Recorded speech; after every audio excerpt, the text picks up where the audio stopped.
What's going on, folks? And thank you for tuning in with me to another edition of the True Capitalist Radio broadcast. And, of course, I am your host, the man they call Ghost. And once again, folks, I want to thank you very much for tuning in with me. Before we get started, I want to remind everybody that this is episode number 581. Episode number 581 for all the folks that are keeping track of the True Capitalist Radio broadcast. And before we get into anything else, I'd like to ask everybody to please spread this show link around like wildfire, baby.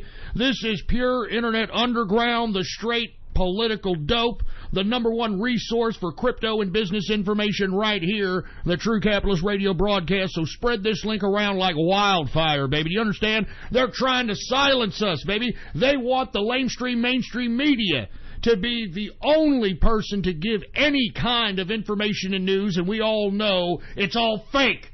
It's all fake news, and we all know it. So once again, I would kindly ask you all to please spread this show link around like wildfire. Go to the forums, go to the blogs, go to the chat rooms, go everywhere across the internets, baby, and throughout the world. And on top of that, folks, if you have not done so, please, if you have not gotten a Gab account, by all means do so. It is the last bastion of freedom of speech on the internet today. And you can get there by typing in your browser right now, gab.ai, and you can follow me on that social media under the name Politics Ghost, okay? And by the way, I forgot the show link. That's right, the official website of this show that you're listening to live or in the archive or in a podcast capacity right now. The show link is ghost.report. That's all you have to do. Type it in your browser, add it to your favorites, add it to your bookmarks. Ghost.report, okay? I mean, that's the show link. We independent now. We independent now. And once again, ghost.report is the official website of the True Capitalist Radio broadcast. And we broadcast live, folks, every Monday, Wednesday, and Friday, 6:30 p.m. Central Standard Time. Once again, ghost.report is the website. And getting back to Gab, the last bastion of freedom of speech and social media today, you can find me on Gab. Once again, Politics Ghost. All one word, no underscores. That's on Gab, folks. You can follow me on there. Politics Ghost is the name to follow. And by the way, what's going on to the True Capitalist Radio chat room, baby? What's going on? I was kicking it in there last night, having some old internet tomfoolery with these folks. What's going on, baby? And by the way, okay, the True Capitalist Radio chat room is not, there's no more tards on there anymore, okay? The tards have, there was vigilante justice going on with all the other people that are a part of the True Capitalist Radio chat room. They put out their virtual torches and pitchforks, and they got these tards, these autists, these Aspies, these, cartoon-loving fetish man-children. They got them the fuck out! They got them out! So if you want to talk about some serious damn politics, if you want to talk about some serious business, all you have to do to join the True Capitalist Radio chat room right now, all you got to do, go to the Gab account. It's that simple. Politics Ghost, all one word, no underscores. Politics Ghost is the name to follow. And click the subscribe button for premium content, baby, all right? Click the subscribe button for premium content, and then once you do, private message me on Gab, and let me know your Discord chat name. That's right. Let me know your Discord chat name in a Gab private message.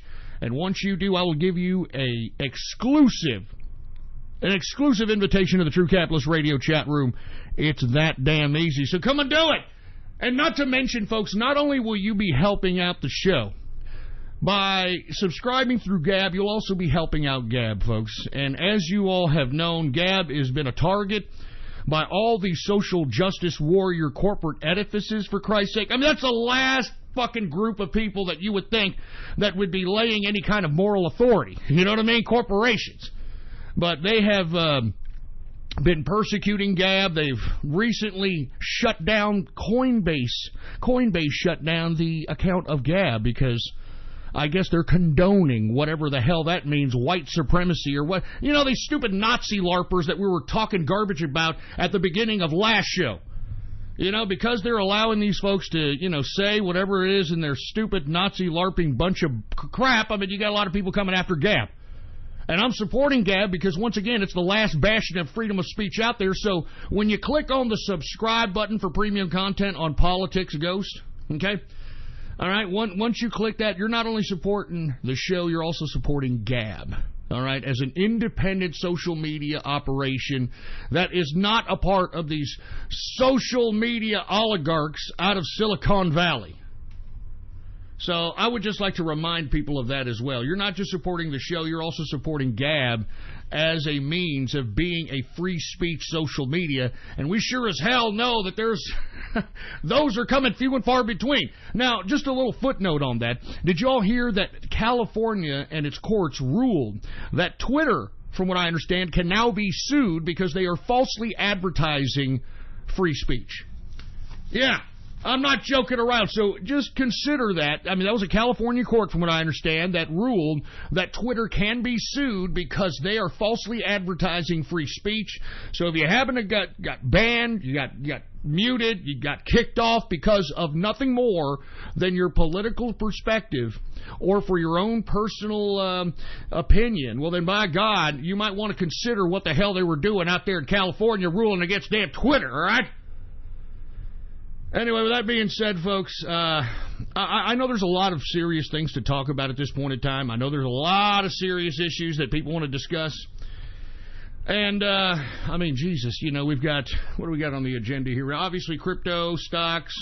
We got the president and this immigration situation that the Democrats are turning around when it was their policy and projecting on the president. We're going to talk about that. Obviously, the Department of Justice Inspector General Michael Horowitz and the FBI Director Christopher Wray testified before the Senate Judiciary Committee today, and we're going to talk about that piece of garbage. I mean, that was nothing more than political theater, and it underscores once again that the swamp all protects one another, okay? We're going to discuss that later. We're also going to talk a little bit about the World Health Organization saying that compulsive gaming could be a mental health problem. I mean, I don't know if people that are listening to this broadcast would agree. We're also going to talk about Germany. That's right. Remember last Friday we were talking about how Merkel could be on the brink of getting her ass kicked out of power because the Bavarian Interior Minister last week demanded a call for a halt, or at least a limit of refugees coming in from the Germany border. And, of course, Angela Merkel refused to budge. She's riding or dying with these refugees. This is her policy, and she's going to go down with this goddamn refugee ship, for a lack of a better term. You know what I'm saying?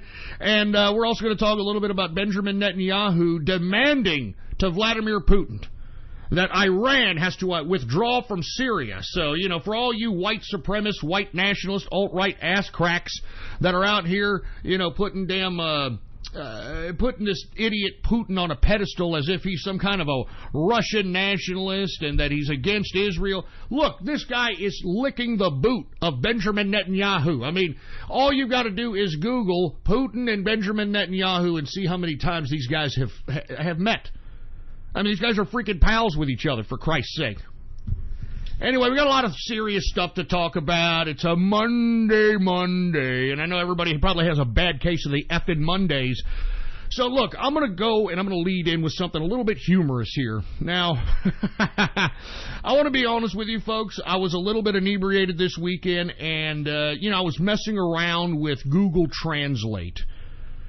And little did I know that Google, who likes to pride itself on like a social justice warrior pedestal, I mean, lest we forget, it was demonetizing right-wing YouTube channels, it was banning right-wing political YouTube channels, pro-gun YouTube channels, etc., and they like to pride themselves, especially during Pride Month, how acceptable and open they are for all kinds of groups of people. And they want to supposedly either get rid of or suppress those that they deem are trying to kind of, I don't know, I guess, be critical of others. I mean, because that's basically all it is. I mean, everybody that's been banned or demonetized in YouTube that's political or gun-related, it's pure politics. You know it and I know it, right? I mean, so Google, in essence, just by its mere actions, I'm interpreting that Google is thinking that it's on a left-wing, pro-open border, open race, multicultural, multisexual type of a pedestal. All right? Now, folks, I'm going to be honest with you. I was messing around this weekend on Google Translate, and I find it rather funny that Google tries to pride itself on some kind of, I don't know, what does it pride itself on? Like being some kind of leftist liberal edifice? It's now the liberal authority? Anyway, listen. I was kind of drunk this weekend, and I was out and about. I was at a bar, and I was messing around with Google Translate, and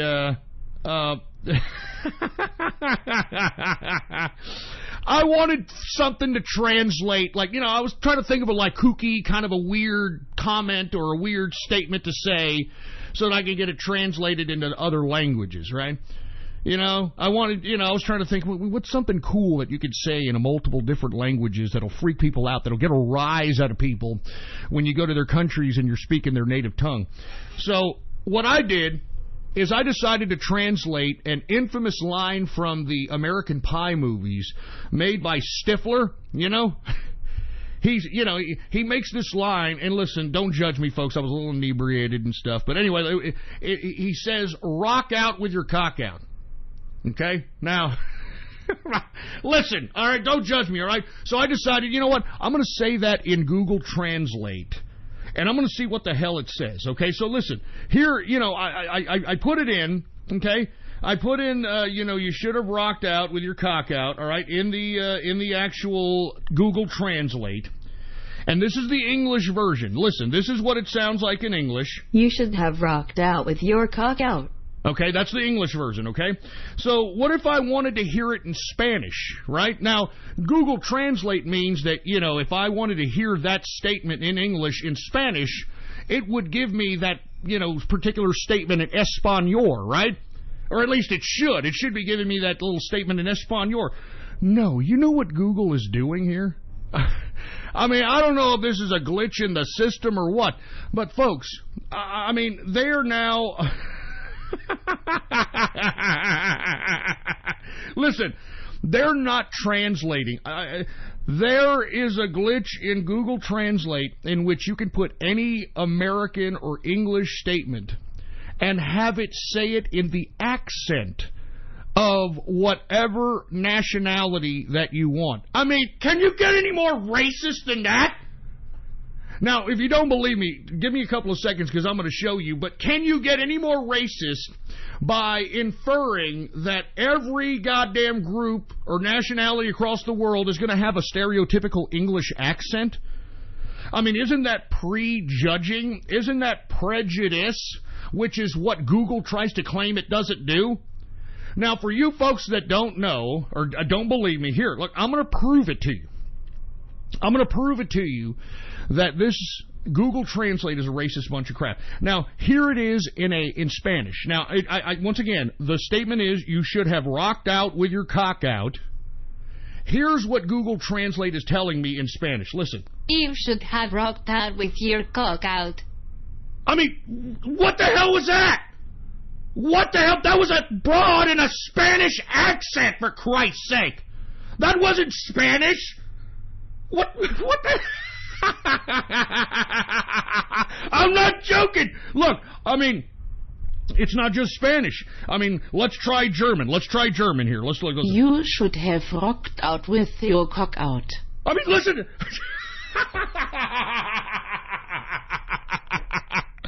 I mean, do you understand me? I mean, isn't this freaking racist, man? It's freaking racist. This is straight out of Google Translate. I'm not kidding around, folks. This is not a joke. This is not a troll. This is completely real. This is Google Translate here. I mean, they're saying what I want them to say to translate into... They're saying it in a fucking accent instead of actually saying it in the native tongue language. I'm not kidding. Listen, look, you don't believe me. Look, here's what it sounds like in Hindi, in India. Hindi. Let's check it out. You should have rocked out with your cock out. Oh, man, that sounded a little bit like a 1-900-sex number broad there. You know what I mean? I'm serious, man. This is Google Translate here. This is Google Translate. Look, let's keep going. Let's try another language here. Here's Dutch. Right, here's some Dutch. Let's see what it sounds like. You should have rocked out with your cock out. How are they able to get these goddamn accents? Who are they recording? I mean, you know, is this AI, Google? Is that it? Is this your fucking AI saying, you know what, this is how Dutch people sound. You know what, this is how German people sound. I'm not joking around, man. I mean, I'm going to continue going. I mean, let's talk about, how about French? How about a French broad? How about a French broad, huh? You should have rocked out with your cock out. Oh, oui, oui. I'm serious! This is Google Translate here, man. I mean, what? I don't understand. I mean, Google, I mean, seriously, this is your Translate. What the hell were you thinking? What are you doing? Are you inferring something? I mean, what the hell was that? You know, since I know a lot of you people that are still listening, even though you shouldn't be, y'all are all a bunch of cartoon fetish-watching autists and ass-bees, let's see how this sounds under Japanese. I'm turning Japanese. I think I'm turning Japanese. I really think so. I bet y'all are waiting. Look, I can hear these damn losers waxing their carrot in anticipation, waiting to what the goddamn Japanese broad sounds like. Let's go ahead and see what Japanese sounds like. You should have rocked out with your cock out. Oh! I guarantee you, we got a lot of dorks trying to search for what the hell I'm doing on Google Translate so they can have this in place of their waifu. You know, I'm not joking. I'm not kidding. People are asking me, what about Arabic, Ghost? What about Arabic? Here's Arabic. Listen. You should have rocked out with your cock out. This is Google Translate, folks. I mean, they're doing nothing but changing the goddamn accent of the fucking text-to-speech. You can't get any more racist than this, man. How can these people be judging anybody, demonetizing anybody, etc.? How can they be? I just don't understand this. People are asking me, how about a Ruski? How about a Ruski, Ghost? Give me a Ruski. All right, we'll try Russian. You should have rocked out with your cock out. Oh! How are they getting these accents? Who in Google app development or Google Translate development, who came up with these accents? Can somebody explain this to me? How is this not racist? How, seriously, man, how is this not racist? How can anybody, you know, be on a high horse of being some kind of liberal edifice like Google is, and then have this as an option on your goddamn Google Translate? Look, here's Vietnamese. Let's take a look at Vietnamese. You should have rocked out with your cock out. Oh, that sounds even worse than the Japanese, for Christ's sake. Look, I guarantee you that these goddamn cartoon fetish-watching idiots are on their translates right now trying to figure out, look, tell me you love me. Tell me you love me long time. Here, tell me you love me long time. Here, let's see if we can do this. I love you long time. Come over here, sucky, sucky. All right, let's see if we can do this. What the hell? That's not what I said. Hold on just a second. Let me try this one more again. I sucky sucky love you long time. All right, let's see what it says. Let's see what it says in Vietnamese. I sake love you long time. Are you kidding me? This is every loser's dream here. This is every loser's. I mean, you listen. This is in Vietnamese. Listen. I sake love you long time. Oh my God. Oh, people are like, what about Chinese? Hey, Ghost, what about China? They're talking to me in the chat room. What about Chinese, dude? Let's listen to Chinese. Let's do it. Let's see. This is the Chinese. Sucky, sucky, long time, long time. 艾萨克萨克洛夫尤朗蒂梅。 Yeah, Jesus Christ, that didn't sound very attractive, did it? That didn't sound very attractive at all. Hold on, let me see what it sounds like in Japanese. Hold on, one more. Do you want to see what? AI sake sake love you long time. Oh, yeah, you'll suck a long time, huh? AI sake sake love you long Oh, time. you will love me a long time, huh? Sucky, sucky, long time, long time. I'm not joking. What is more racist, folks? What is more racist, man? Hold on, since we're going all these, like, Oriental routes, is there any other, like, Asians that we can try here? Let me see if I can try another Asian going on with the sucky, sucky, long time, long time. I'm trying to look for, I mean, is this legit? No, we don't have any voice for that one. Hold on, we're looking for another voice so that we can hear the sucky, sucky, long time, long time. Hold on, I think we've got Thai. Here's Thai. Here's Thai. AI sake sake love you long time. Oh, that sounds very attractive there, Thai. Let's say it one more time. AI sake sake love you long time. Well, hold on just a second. That sounds like a Thai lady boy there. Whoa! Whoa! Take about 10 steps away from my freaking butt crack! Man, look, I could go on and on, for heaven's sake, man. I mean, this is what's on Google Translate. I'm not kidding around, folks. I mean, I was literally on this damn thing for the whole weekend, not believing that this is actually for real. That this is actually for real. Here's an Indonesian, by the way. Indonesian. I sake love you long time. Oh, that sounds better. Now that sounds like something you can drop about $5 to, right? I sake love you long time. Oh, thank you, Google Translate. This is Google Translate, folks. What's more racist than this? I mean, come on. I mean, I'm telling you, I just made all of you autists and all you Aspergers and all you cartoon watchers' dreams come true. Are you kidding me? You're all right now putting into Google Translate what you want your waifu to say, and then you just go, AI sake love you long time. whoa, wait a minute, hold on. Wait, I didn't ask for a guy. That was Korean, by the way. That was Korean. I figured that, hey, since we're going down this realm of Asian countries, let's go Korean. Why does a Korean have a man going on? Is that an order by Kim Jong-un or some shit? What is this? AI sake love you long time. Oh, my God. Jesus Christ.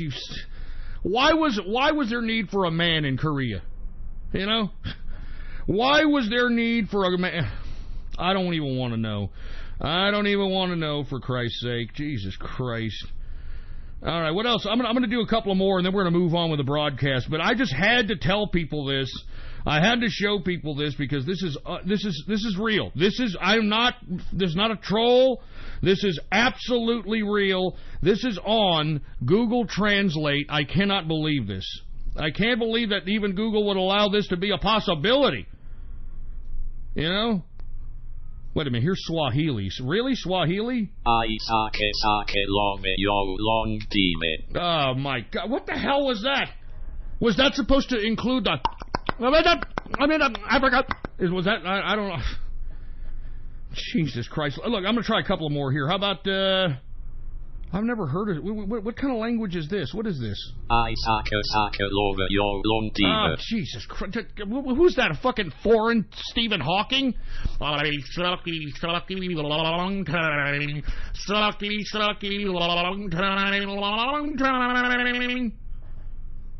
Jesus Christ, man.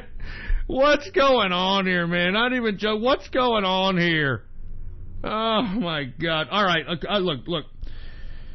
Let me do a couple more languages that I haven't done. How about Italian, right? That should be kind of a language that's supposed to be romantic, right? Right? It's supposed to be like, we should have some hot chick for Italia. Let's see what's going on with Italian. I sake love you long time. Hey, whoa, Mario, whoa, Luigi, whoa. Why is it a man for Italian and Korean? What's up with this, man? Who makes that judgment call? I think that's a little sexist, Google. On top of you being racist, now you're being sexist, for Christ's sake. Oh, my God, an Italian man? What do I want to hear an Italian man for? I sa che love you long time. Da, bella la pita, no mala sabella bella, about fandu, up your ass. I can't believe this shit. This is really Google Translate, man. I'm not even kidding around, man. I know people are having a hard time believing it. It's the truth. Hey, here's Greek. Now, will there be a man or a woman for Greek? Huh? Let's check it out. I love you long time. Oh, it was a woman. It was a woman. I mean, you would think, being all Greek, it'd be, be a man in there or a trap or something. All right, let's take a couple of more. How about Danish? I love you long time. Long team? You will sucky long team? I love you long time.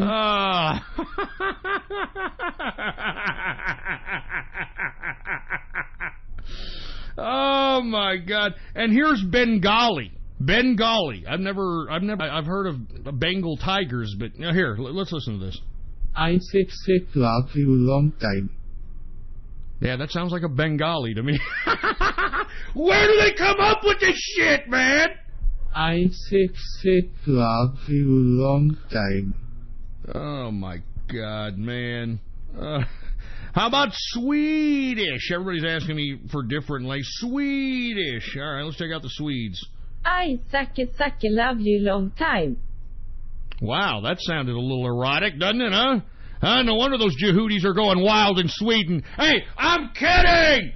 I'm only kidding! I love you long time. Oh, Jesus Christ. Oh, my God. All right, folks, we're going to wind this down. I just wanted to let everybody know that this is what the hell's going on Google Translate. And I don't know why it's there. I have no idea why it's there. I don't know why Google would allow this to be. This is horrible. This is racist. This is sexist. It's prejudice. And yet you've got Google on its high horse claiming that it's, some kind of a capitalist edifice for a liberal morality or something. I mean, listen to this. One more again. This is what a Vietnamese sounds like according to Google. I love you long. I mean, did you hear that? That's yeah. I love you long time. I mean, that's what a Vietnamese sounds like to Google. I mean, isn't that racist? I mean, this is what a Japanese sounds like to Google. I love you long time. I mean, this is what they sound like to Google. I mean, can you believe this? Can you believe this crap? I mean...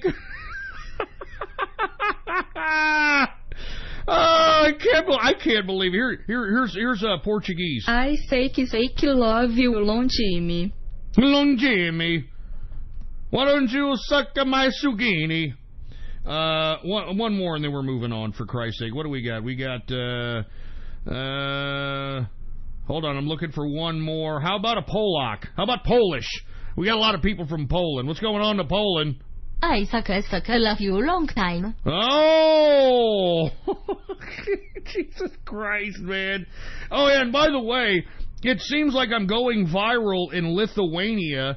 What's going on to Lithuania out there? I'm literally got like 300 people listening to me in Lithuania. I have no idea why. I'd like to have you on Google Translate, but they don't have a text-to-speech for you, so sorry about that. Anyway, one more before we go.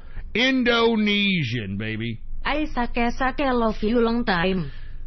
Jesus Christ. Really? You sucky me a long time? You sucky me a long time? I want to you sucky your ching a long time? You sucky?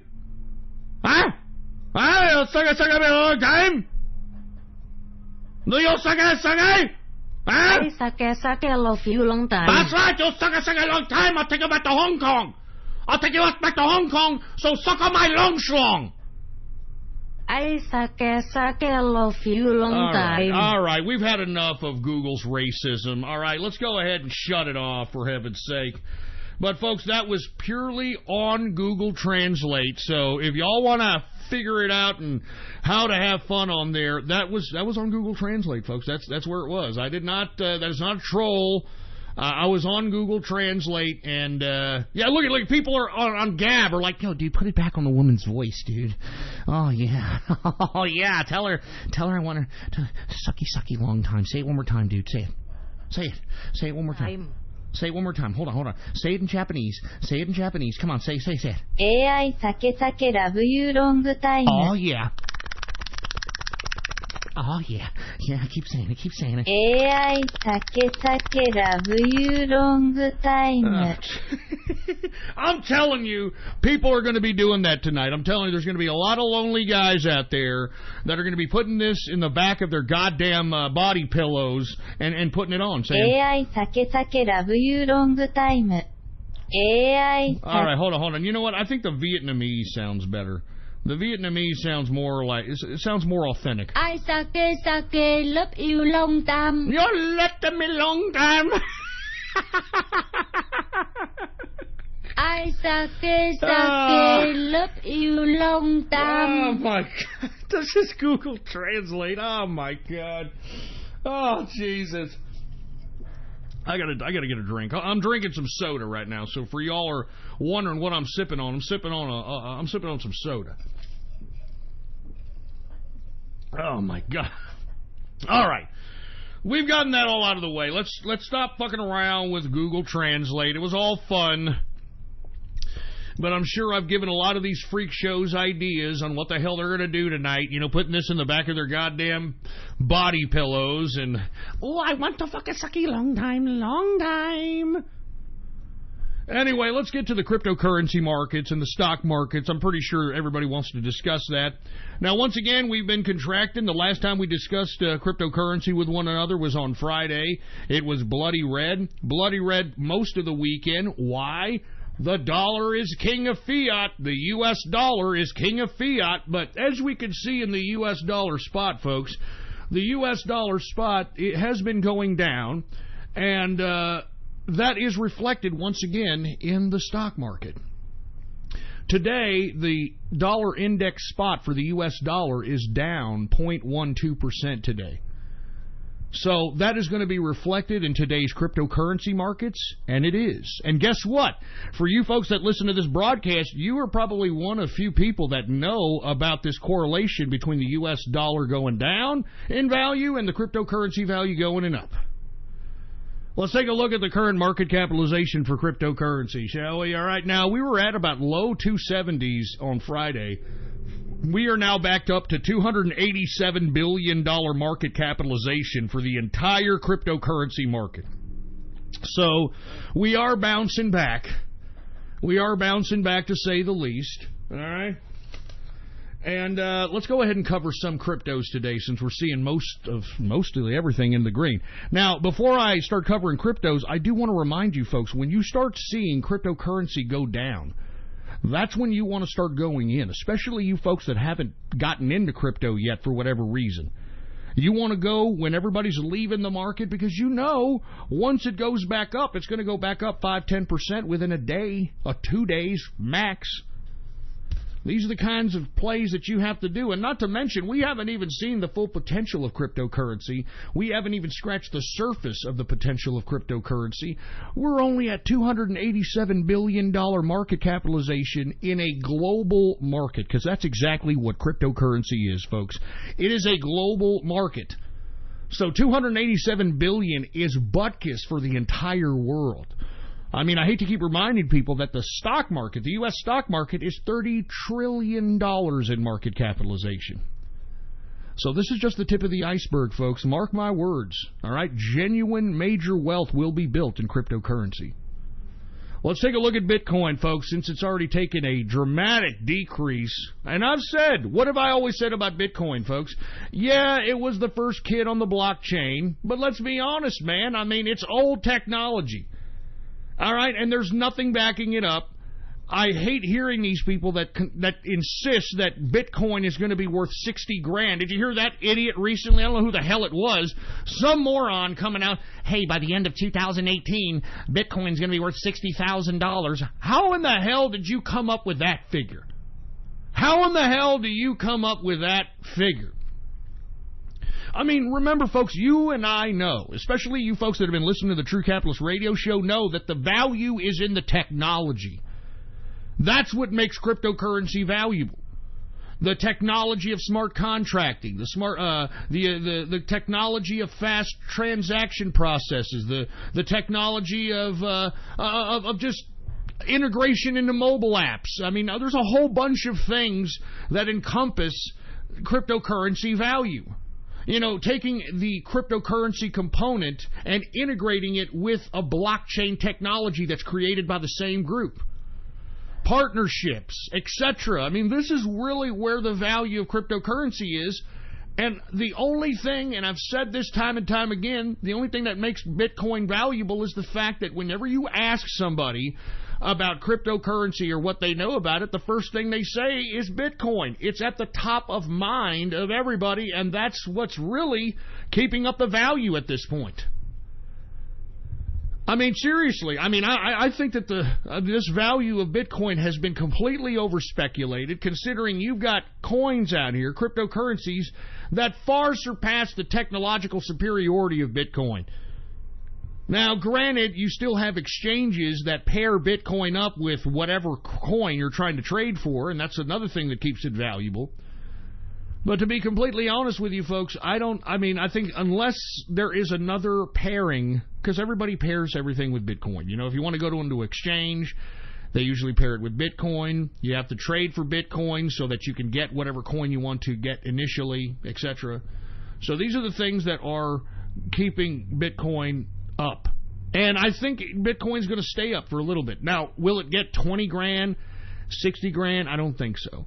But I do think that there's enough people holding the bag out there in Bitcoin that we could see 10,000, 12,000 again, and I think we could see it sooner than you think.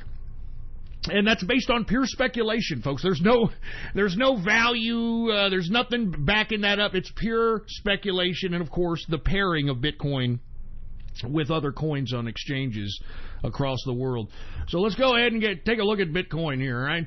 We've got Bitcoin. Market capitalization is $115 billion market capitalization. The current circulating supply for Bitcoin is 17 million in circulation. In the past 24 hours, Bitcoin has gone up 3.57%. Current price for Bitcoin is $6,734.82 per Bitcoin. Do you understand what I'm saying? I'm telling you that right now. Anyway, check it out, folks. I want to go ahead and give everybody a heads up. Genesis Mining has some mining contracts available, folks. Now, they do have some mining contracts. Now, I do know that I said some negative things about Bitcoin, but Bitcoin is still here to stay because, as I stated, it's always going to be over-circulated, man.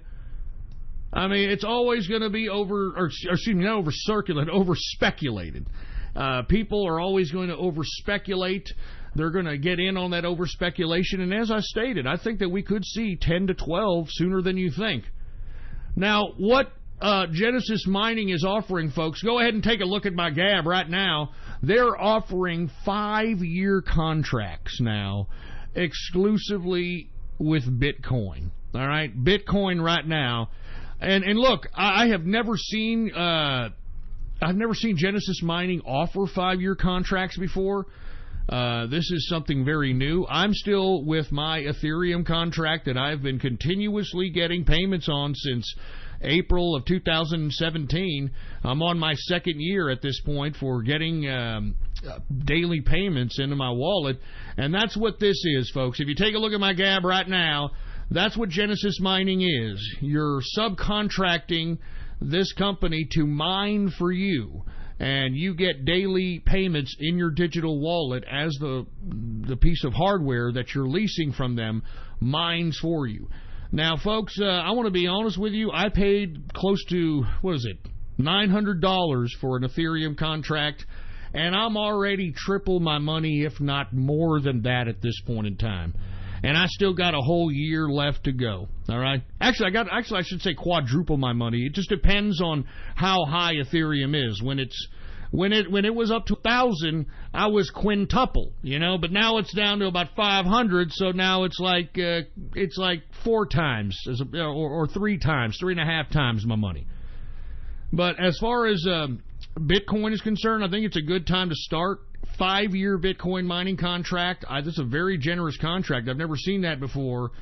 So consider it. And once again, if you do consider it, make sure to use the discount code, because you have to have a discount, man, if you're going to be buying this stuff. All right, use the discount code WEA296. WEA296 is the discount code, and you can get there by going right now, genesis-mining.com. All right, genesis-mining.com. Anyway, folks, I just wanted to give you all the heads up that Genesis Mining does have contracts available now. 5 years, baby. 5-year contracts. I've never heard of such a thing. Anyway, let's get back to cryptocurrency, shall we? Let's get to Ethereum, symbol ETH. Current market capitalization is $51 billion market capitalization. The current circulating supply for Ethereum, check this out, folks. Did you know that Ethereum just surpassed 100 million in circulation? 100 million in circulation for ETH. Something to consider, something I've always been critical about, folks. Y'all know that I've been vocalizing my criticism of Ethereum for a lot of different reasons. One specifically is the circulation, and it doesn't look like it's going to end. Like there is no end circulation for Ethereum over here. So something to consider as well, but still in the short term it looks good. In the past 24 hours, Ethereum has gone up 3.89%. Current price for Ethereum is $518.89 per Ethereum cryptocurrency. Let's get to Bitcoin Cash, folks. Bitcoin Cash looks very attractive for a buy right now. It's definitely taken a hit in the contraction. BCH is the symbol. Current market capitalization is $15 billion market capitalization. The current circulating supply is 17 million in circulation. In the past 24 hours, Bitcoin Cash has gone up 4.22%. Current price for Bitcoin Cash is $885.64 per Bitcoin Cash. And lest we forget, folks, that's pretty low. We got a lot of people holding the bag up to 3,000. We saw it as high as 1,400 here in the past couple of weeks. So this is one that likes to run, to say the least. You know what I'm saying? Let's take a look at Litecoin. All right, Litecoin, that symbol LTC. Current market capitalization for Litecoin is $5.6 billion market cap. The current circulating supply is 57 million in circulation for Litecoin. In the past 24 hours, Litecoin has gone up 2.99% increase. Current price for Litecoin, and this is a shocker, man, Litecoin is down to $98.82 per Litecoin. I mean, I don't know. I don't know what to say about Litecoin. You know, I've been rather iffy because Charlie Lee, the creator of the coin, is an autistic spurg that likes to spurg out on Twitter and ruin deals that potentially could have gone to Litecoin because of his stupid, dumb spurginess and all that stuff. So you know how I feel about that. Let's go to Dash, folks. DASH. Current market capitalization for Dash is $2.1 billion market capitalization. The current circulating supply is 8.1 million in circulation. Still pretty low. Still pretty damn low for Dash. Excuse me, I gotta take a drink. Dash is up on the 24-hour period, is up 0.10%, kind of modest. Current price for Dash coin is $265.46 per Dash. That's a good-looking price right there for Dash, in my opinion. Let's get to Monero. XMR. Current market cap is $2 billion market capitalization for Monero. Current circulating supply is 16 million in circulation. In the past 24 hours, Monero has gone up 2.91%. Current price for Monero is $127.43 per Monero. Let's go to Ethereum Classic, folks. We talked about it, what was it, if not this last show, the show before, that Ethereum Classic, symbol ETC, got listed on Coinbase, which, of course, is starting to act social justice warrior now in closing down the account of Gab. But that's what caused the big bump. It's still somewhat running, to say the least. Let's go ahead and get to it. Ethereum Classic, ETC, current market capitalization is $1.5 billion market capitalization. The current circulating supply for Ethereum Classic, 102 million. 102 million in circulation. In the past 24 hours, Ethereum Classic has gone up 5.41%. Current price for Ethereum Classic is $15.09 per Ethereum Classic. Let's go ahead and get to Quantum, folks. Once again, we're at these low levels, buyable levels, very attractive levels in Quantum. QTUM is the symbol, QTUM. Current market cap is below $1 billion. We're at 955 million right now. The circulating supply is 88 million in circulation. That's a lot less than Ethereum at this point, unless we forget that Quantum has the better smart contract technology, folks. I'm telling you. In the past 24 hours, Quantum has gone up 1.61%. Closing out Quantum, or the current price, I should say, for Quantum is $10.77. A very attractive buy, to say the least. Let's get to Zcash, folks. Zcash, ZEC, current market cap for Zcash is 827 million. 827 million in market cap. The current circulating supply is still a very low 4.1 million in circulation. Very low. In the past 24 hours, Zcash has gone up 4.03%. Current price for Zcash, $198.54 per Zcash. Now, let me tell you, I like Zcash no matter what people say, baby. You better watch it. The highest we've gotten on that son of a bitch is around $800, and I think it's going to far surpass that here sooner than you think. All right, we got to wait on this dollar. Remember, the dollar and its supremacy over fiat currencies. I'm talking the U.S. dollar and its supremacy of all all fiat currencies in the world is what's creating this downfall in cryptocurrency. Once the U.S. dollar loses value, that's when you're going to see these cryptocurrencies go all the way up, baby. I mean, that's what we're waiting for. That's what the inner circle's waiting for. I'm sure that's what you're waiting for. And you just have to have a little patience, baby. What have I always said? Long-term investment reigns supreme. Don't ever forget it. Let's go ahead and take a look at 0x. That ZRX symbol. Current market capitalization is 463 million in market cap. 463 million in market capitalization. The circulating supply is 531 million in circulation. In the past 24 hours, ZRX has gone up 3.18%. Current price for 0x, a very, very low and attractive 87 cents. And lest we forget, folks, 0x's technology was picked up by Coinbase. All right, Coinbase recently acquired Paradox, the exchange. Paradox Exchange utilizes the blockchain technology of 0x. So it's only a matter of time before we start seeing this damn thing climb, all right? It's only a matter of time before we start seeing this damn thing climb. You understand? Let's take a look at Basic Attention Coin. That's BAT, another holding of mine as well. Let's go ahead and take a look at it. $257 million market capitalization. The circulating supply, folks, is $1 billion. $1 billion in circulating supply. In the past 24 hours, Basic Attention Coin has gone up 11.37%. Current price for Basic Attention Coin is a very, very low 25 cents. 25 cents, man. That's money, baby. Money right there.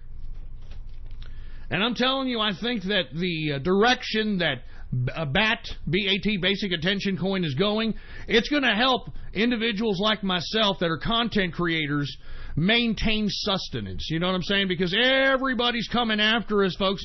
They're coming after Gab.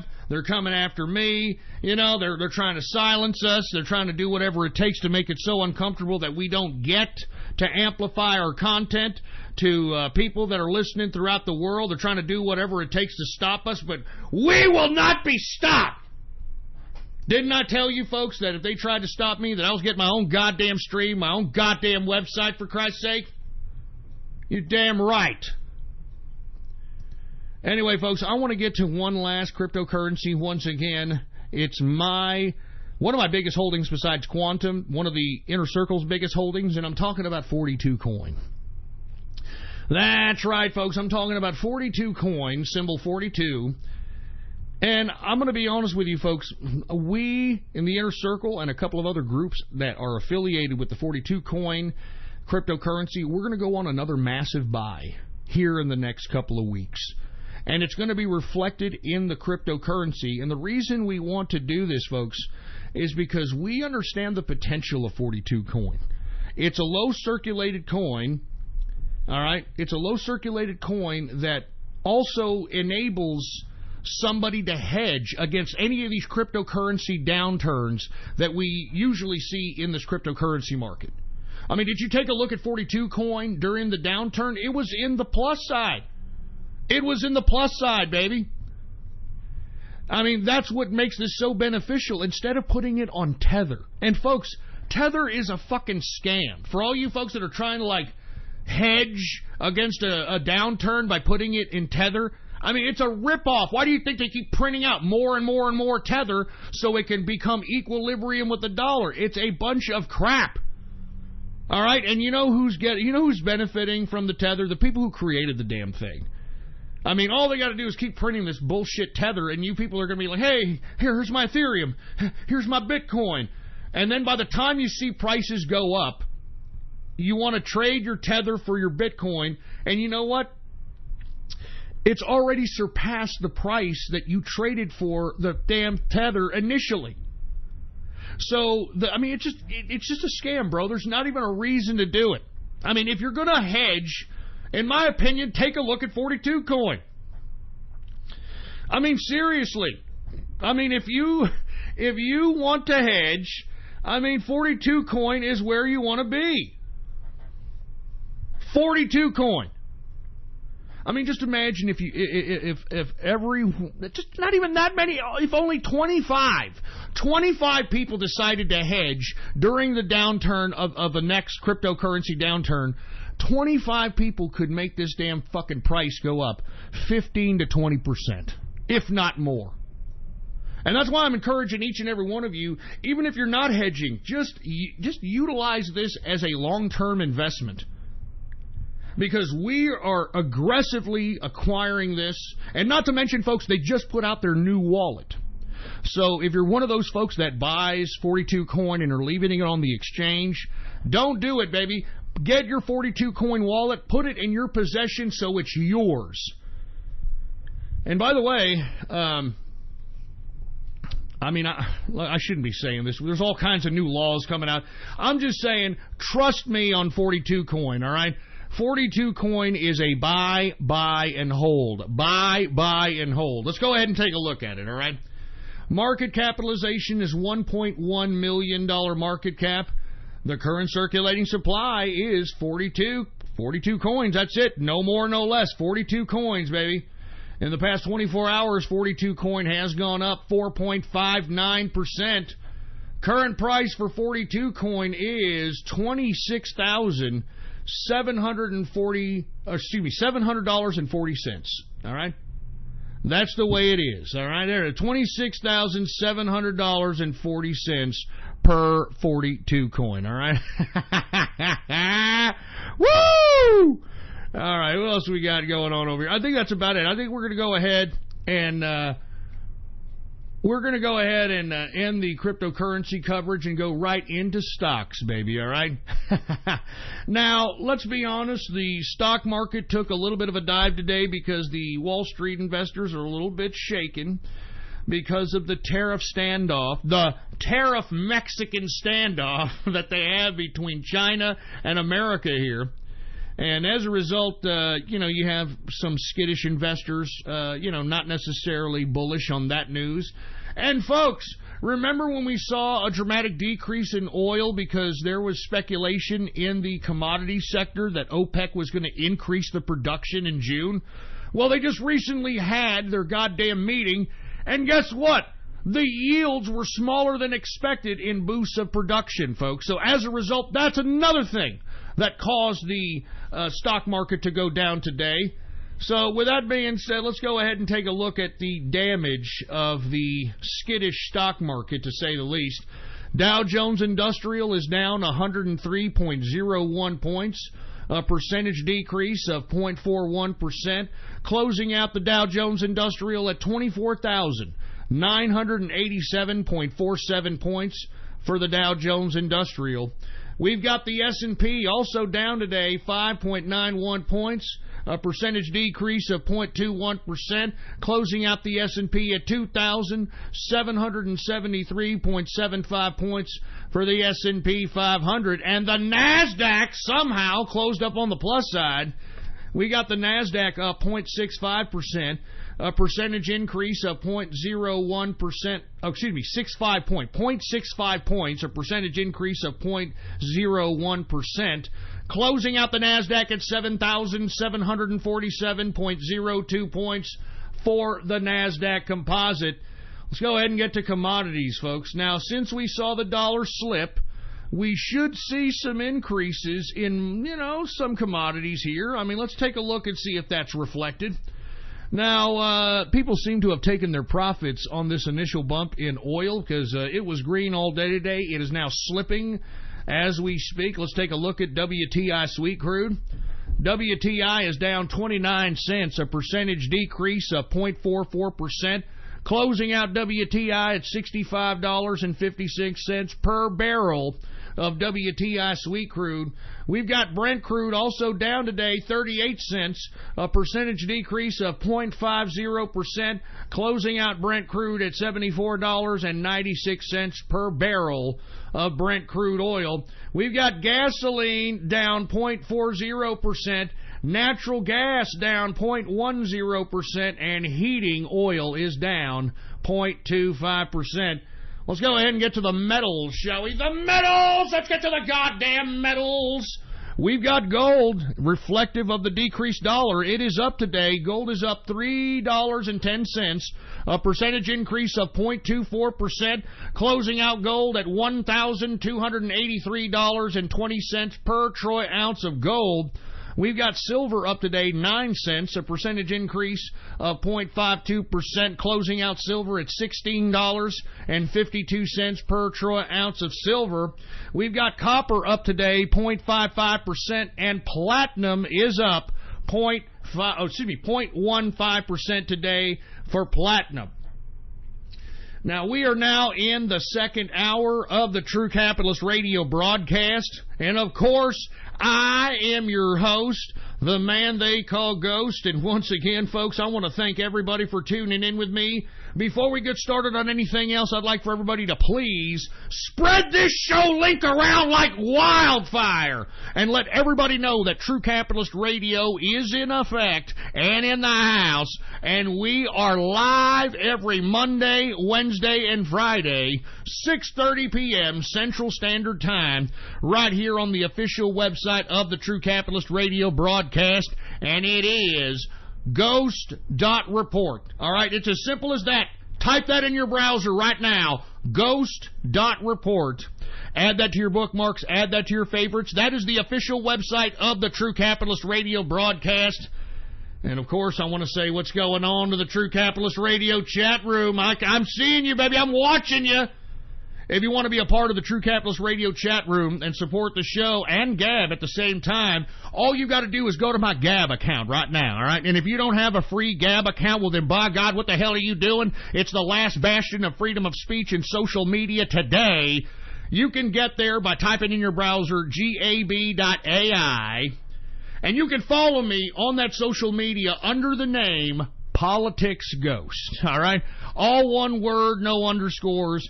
Politics Ghost is the name to follow. And if you want to be a part of the True Capitalist Radio chat room, all you got to do is click the subscribe button for premium content, all right? It's as simple as that. Hit the subscribe button for premium content, and once you do, private message me on Gab and let me know your Discord chat name. And once you do, I'll give you a private invitation to the True Capitalist Radio chat room so you can come hang out with us, baby. Yeah! Come chill with us, for Christ's sake. Excuse me, I had to take a drink there. But if you want to come kick back with us, I'll be in the chat room later on tonight. I hope that you come back and chill with us. Once again, just go to the Gab. Politics Ghost is the name. And click on the button that states subscribe for premium content, baby. And once you do, private message me on Gab. Let me know your Discord chat name, and I'll give you an invitation to the official True Capitalist Radio chat room. Now that we got that all out of the way, let's continue on with the commodities. Let's get to agriculture, shall we? Agriculture, grains, corn is down 0.41%. Wheat is down 0.15%. Oats is up 0.21%. And good God, what the hell is going on with rough rice, folks? Rough rice is up 3.11% increase on the day. We've got soybean down 0.78%.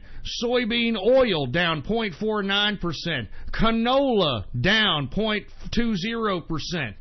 Let's get to the soft, shall we?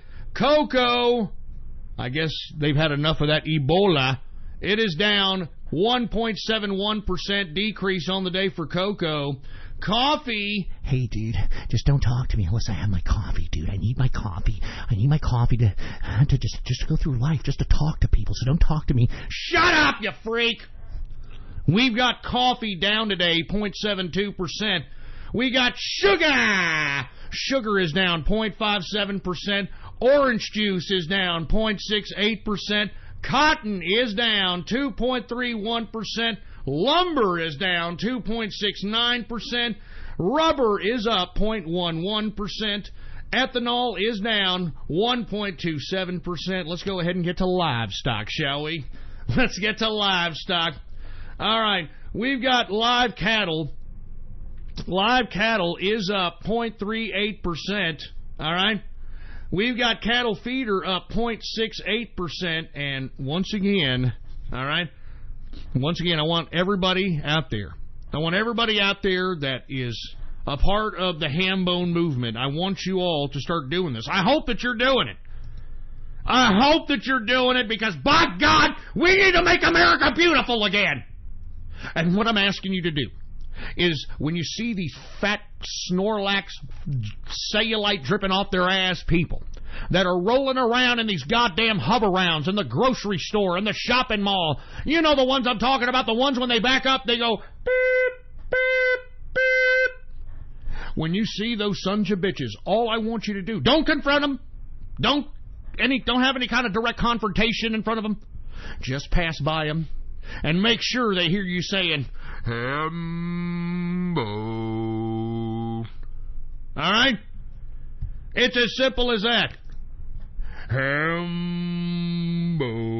Just pass by them and say that. It's that simple. All right? And maybe, just maybe, they'll put the fucking fork down for about 5 minutes. All right? Maybe. Anyway, with that being said, lean hogs is up 1.50% on the day, folks. And that, my friends, is the markets for your ass, all right? Woo! Anyway, we got a lot of things to talk about here. So you can see here, I got production notes.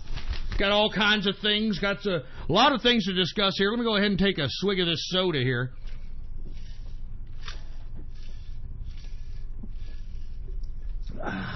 Big gulp. Big gulp of soda.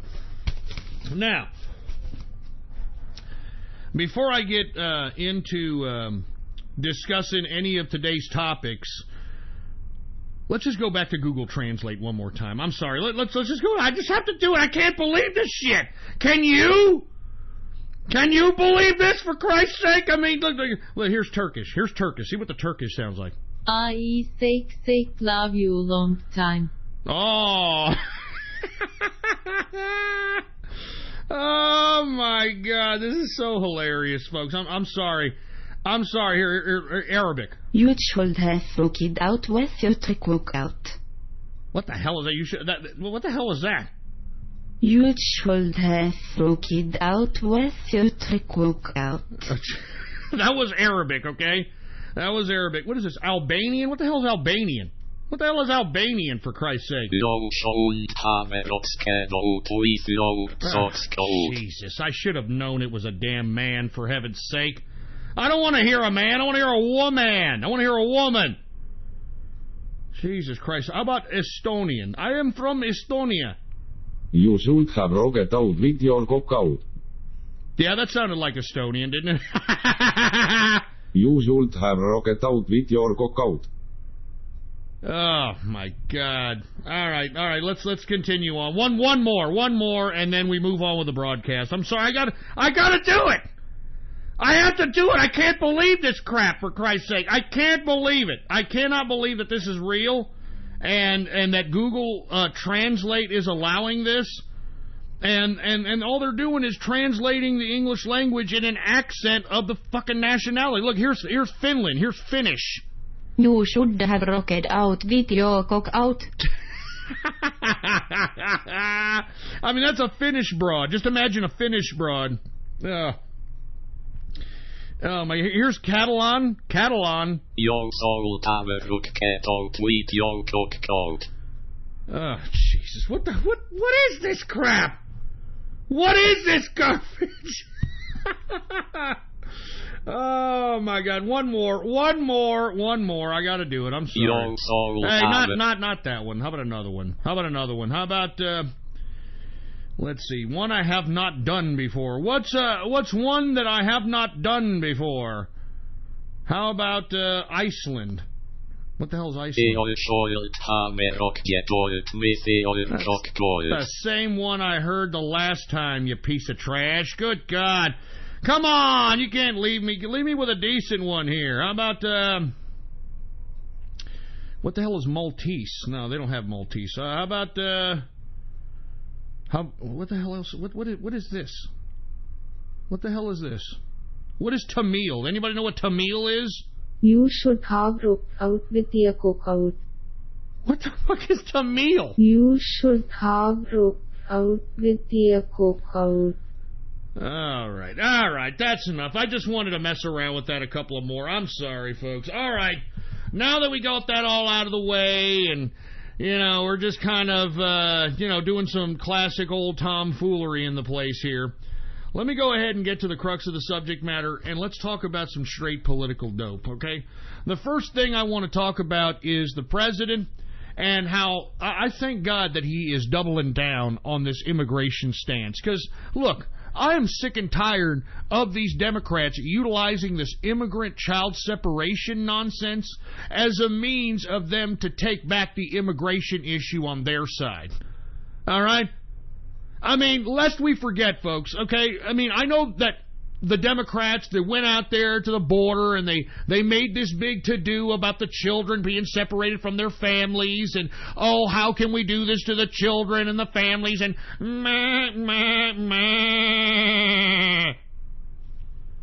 Folks, this child separation policy started in 2007 under Bush and was accelerated by Barack Obama.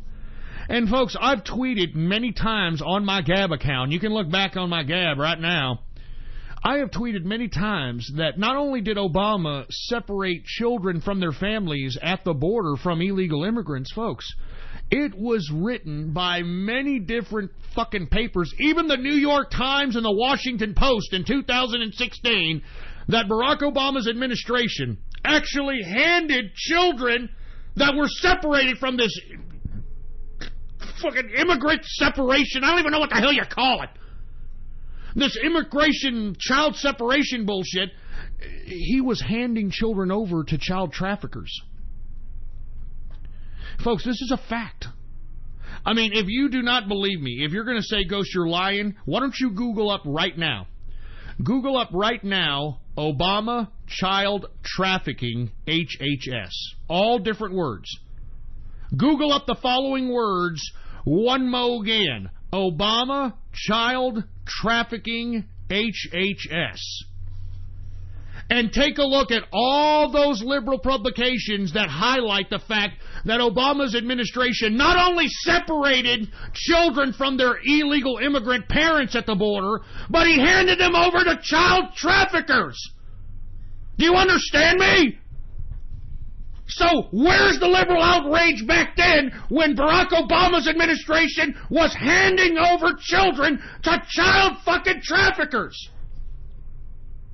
I mean, where is the liberal outrage? Where's the big time Democrats coming out and foaming at the mouth that, oh, these children, they're being separated from their immigrant parents and they're being handed over by child traffickers by the Obama administration?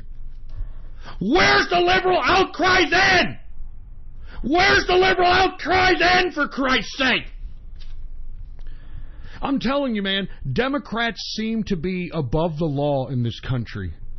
They seem to have the Department of Justice, the FBI, the entire judicial branch in the tank, because these people can get away with the most grotesque crimes. Everything from child trafficking to pay for play to, obstruction of justice, destroying of evidence, publicizing classified information. I'm talking whole shit. They get away with everything, man. And us as the American people, what are we going to do? Are we going to continue to stay silent on this shit? Folks, this was Obama's policy, okay? This policy of separating immigrant parents, illegal immigrant parents from their children was an Obama policy. All right, it started with Bush in 2007, but accelerated during the Obama administration. And once again, I want to highlight one more again. Aside from Obama separating these immigrant children from their parents, he was handing them over to child traffickers. I mean, where were all these Democrats that are out here trying to act like they give a shit about these children? Where in the hell were they when not only was Obama separating the children, the same policy that's happening today, the only difference is that the Obama administration was handing over these children to child traffickers. Where is the liberal Democrat outrage? Where is it? Where is it? Where is it? You fucking Democrats are hypocrites, man! And you know what sucks? Is that you got this mainstream media propagating this fucking lie.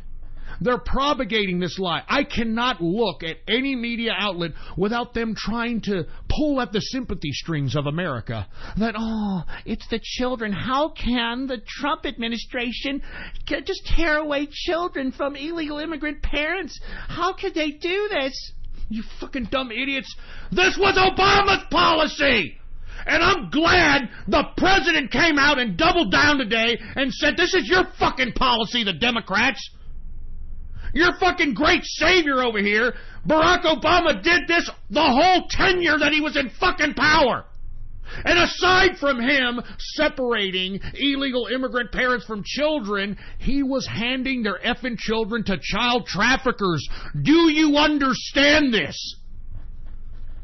You're not going to hear this on the mainstream media, folks, because the mainstream mainstream is a bunch of fake news. It's lies. It's all fucking lies. That's why I'm turning this show into the straight political dope, man. You're not going to hear the truth on the damn mainstream media. You're not going to hear the truth. You're not going to hear that. Well, listen, all you have to do to find the goddamn information for yourself is Google it. If you don't believe me that Barack Obama had the same fucking policy, and if you don't believe me that Barack Obama's administration handed these children that they separated from illegal immigrant parents to fucking child traffickers, then Google it for yourself. One more again. Go to Google and type in these words in the Google search. Type in the following: Obama, child, trafficking, HHS. And take a look at all those goddamn publications, especially the ones that you liberals worship. The New York Times, The Washington Post, even they had to report on this disgusting crap. Even they had to report on it. And look at what the Democrats are doing. The Democrats are trying to project what they've been doing all along onto the Republicans. That's a classic tactic of these assholes, and we've got this weaponized, propagandized media helping them do it. It's a fucking lie. It's a goddamn lie. They're trying to pull at American heartstrings because, oh, look, the children, I can't believe you. How come, oh my God, how come you're taking them away from their illegal immigrant parents? Folks, do you understand? They're doing that because they're doing the following, okay? When an immigrant goes to the border and they're caught, because the immigrant is committing a crime by attempting to illegally enter the country, the parents and the children are separated for a very short period of time before they're deported back to Mexico. Okay? Oh, I mean, I'm talking the children and the parents, they're separated. They are separated for a very short time, and then they're deported back to Mexico or wherever the hell they're deported to, okay? And they're together again, yay, they're familia, whatever. But what's happening here, folks, is this, and listen, this is why we need immigration reform. Our immigration system is so ridiculous. Only America has this type of warped, backwards immigration policy. But folks, if the people that are trying to enter the United States get caught and they try to claim asylum status, folks, that's a different story. And you see, this is where the law calls for the separation of families, because what happens when the family is trying to claim asylum status? They have to be separate because the individual claiming asylum status has to go through a legal process, so that legal process justifies their entry into the country based on an asylum status. And even if it takes a rapid time, and believe it or not, the court systems are always backed up, especially in these courts, okay? Even if they take rapid time, which is like 7 days to 12 days, I mean, they still have to separate the children from the goddamn parents, because the parents are the ones that are seeking asylum, and they're the ones that are trying to get into our country illegally. And as a result, folks, this is what I don't understand, is that the Trump administration did not write this policy. This is not a law that Trump put into power. This is immigration. I mean, have you heard Trump or the Republicans in any of the laws that they've passed? Have they done anything to immigration? They've tried, but they haven't agreed to shit. This is the current immigration system that was bequeathed to the President Trump by this asshole Obama. And because these immigrants know the loopholes, folks, they know that once they get here, they're going to claim asylum. And they know their children are going to be separated. They know all this shit. And you see, folks, this underscores, intensely why we need the wall. Because you see, folks, if we had the wall at the border at this point, these people would not be able to cross into our border, be captured, and go through this whole legal process of child separation, trials, and asylum seeking, and all this other shit. If we had a wall, these folks that want to get into the country would be limited to getting into the country at the entry points of the wall. And it would be a lot easier to, create a system in which asylum seekers can potentially stay with their children, and have some kind of system in which we can differentiate asylum seekers from fucking people that just want to come in and use our country as an economic whore, and then once they can no longer make money, they're going to go back to their country. Folks, we don't want those people. And by the way, what are those children even being there? We talk about the fucking children being separated from their parents. Why are the children even there to begin with? I mean, how come we're not talking about the journey that they had to trek just to even get to the border and attempt to illegally cross it? How come we're not talking about that danger?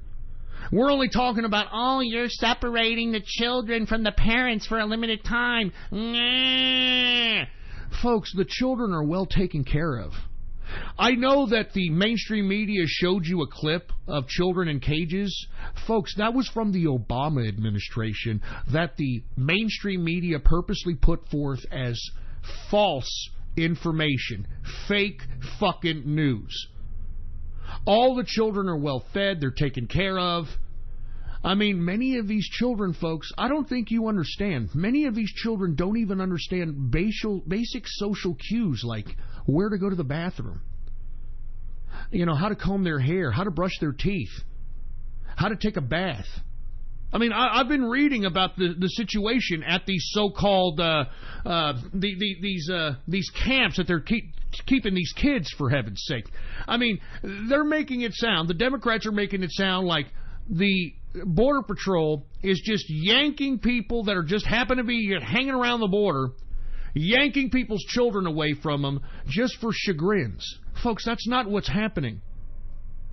I mean, it's a legal process that was around prior to the Trump administration. And you see, you have the Democrats and their propagandized media trying to lay the blame on Trump. But, folks, Trump has been trying to reform this immigration situation for an entire year. And yet, he's not only had the Democrats against any kind of immigration reform, but even these rhino asshole piece of shit Republicans like John McCain and Jeff Flake and all these other fucking rhinos out here who are just trying to make Trump's life miserable because they know that Trump is a better politician than they'll ever be.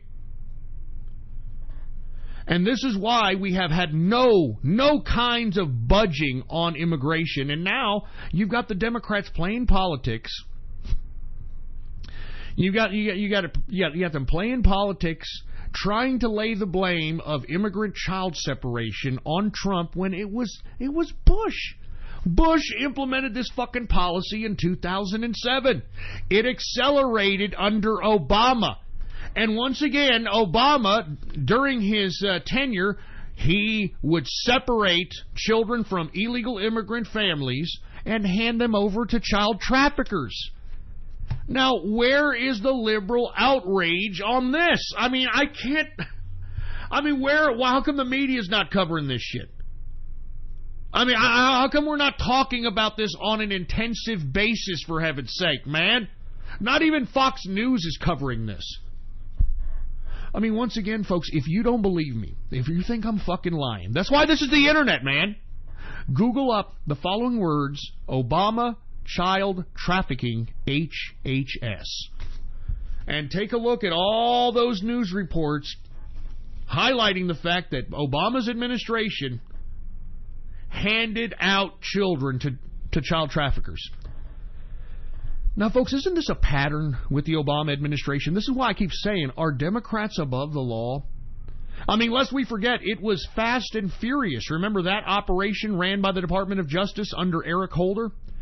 If you're not familiar with Fast and the Furious, folks, it is an operation in which the Obama administration decided to give guns to the cartels in Mexico, to the drug cartels. Give guns with the supposed intention of tracking them. And, of course, they lost track of them, folks. I mean, yeah, that was a great, brilliant idea. But, folks, this is how these corrupt Democrats run. The Democrat Party is a criminal organization. It's a criminal organization. I mean, I just told you that they help child traffic by separating these children from illegal immigrant parents. And then we go back to Fast and the Furious when Eric Holder, who was the Attorney General at the time for the Department of Justice, under Obama, gave guns to the drug cartels in Mexico with the intention of trying to track them and monitor them. Of course, they lost track of them, folks. But I tell you what, 1 or 2 guns ended up at the scene of a dead Border Patrol agent. And, of course, that was brushed under the rug by the administration, by the Democrats. I mean, folks, how much more crimes, high crimes, have to be exposed by the Democrats, perpetrated by the Democrats, before we start charging these people with treason. And by the way, some of those guns in Fast and the Furious ended up on the battlefield in ISIS.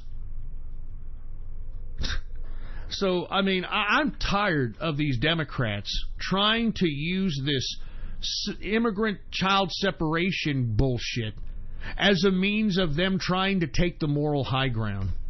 Because, folks, those of us that know politics, those of us that have been around for a long time, we know that this policy that they're trying to claim is Donald Trump's problem, President Trump's problem, is not.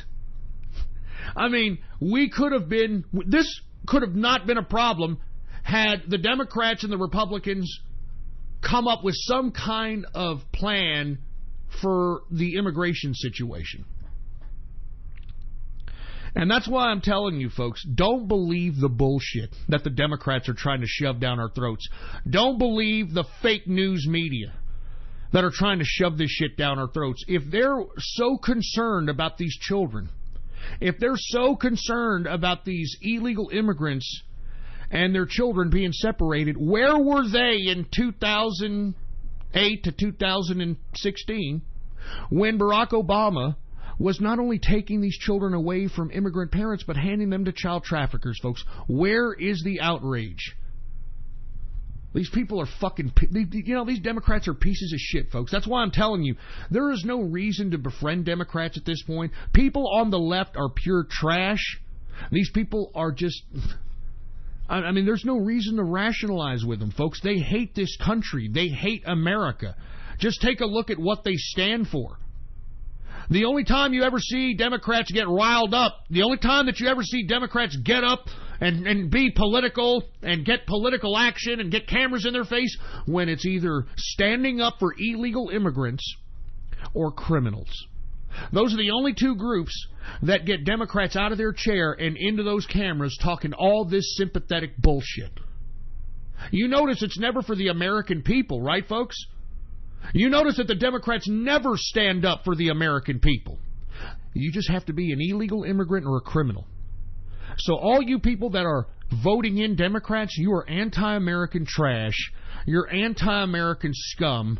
And as far as I'm concerned, folks, those of us on the right wing of the political spectrum should be spitting on these people. We should be giving them no fucking respect, just like they give us no respect. We should be threatening them just like they're threatening us. I'm sick and tired of playing these fucking games, man. These people are anti-American. If you are a Democrat, if you're a leftist, if you're somebody who thinks they're a communist or socialist, you are anti-American scum. And as far as I'm concerned, you need your ass kicked or you need your ass kicked out of the country. Fucking sick and tired of you people, man. Fucking people on the left. You're hypocrites.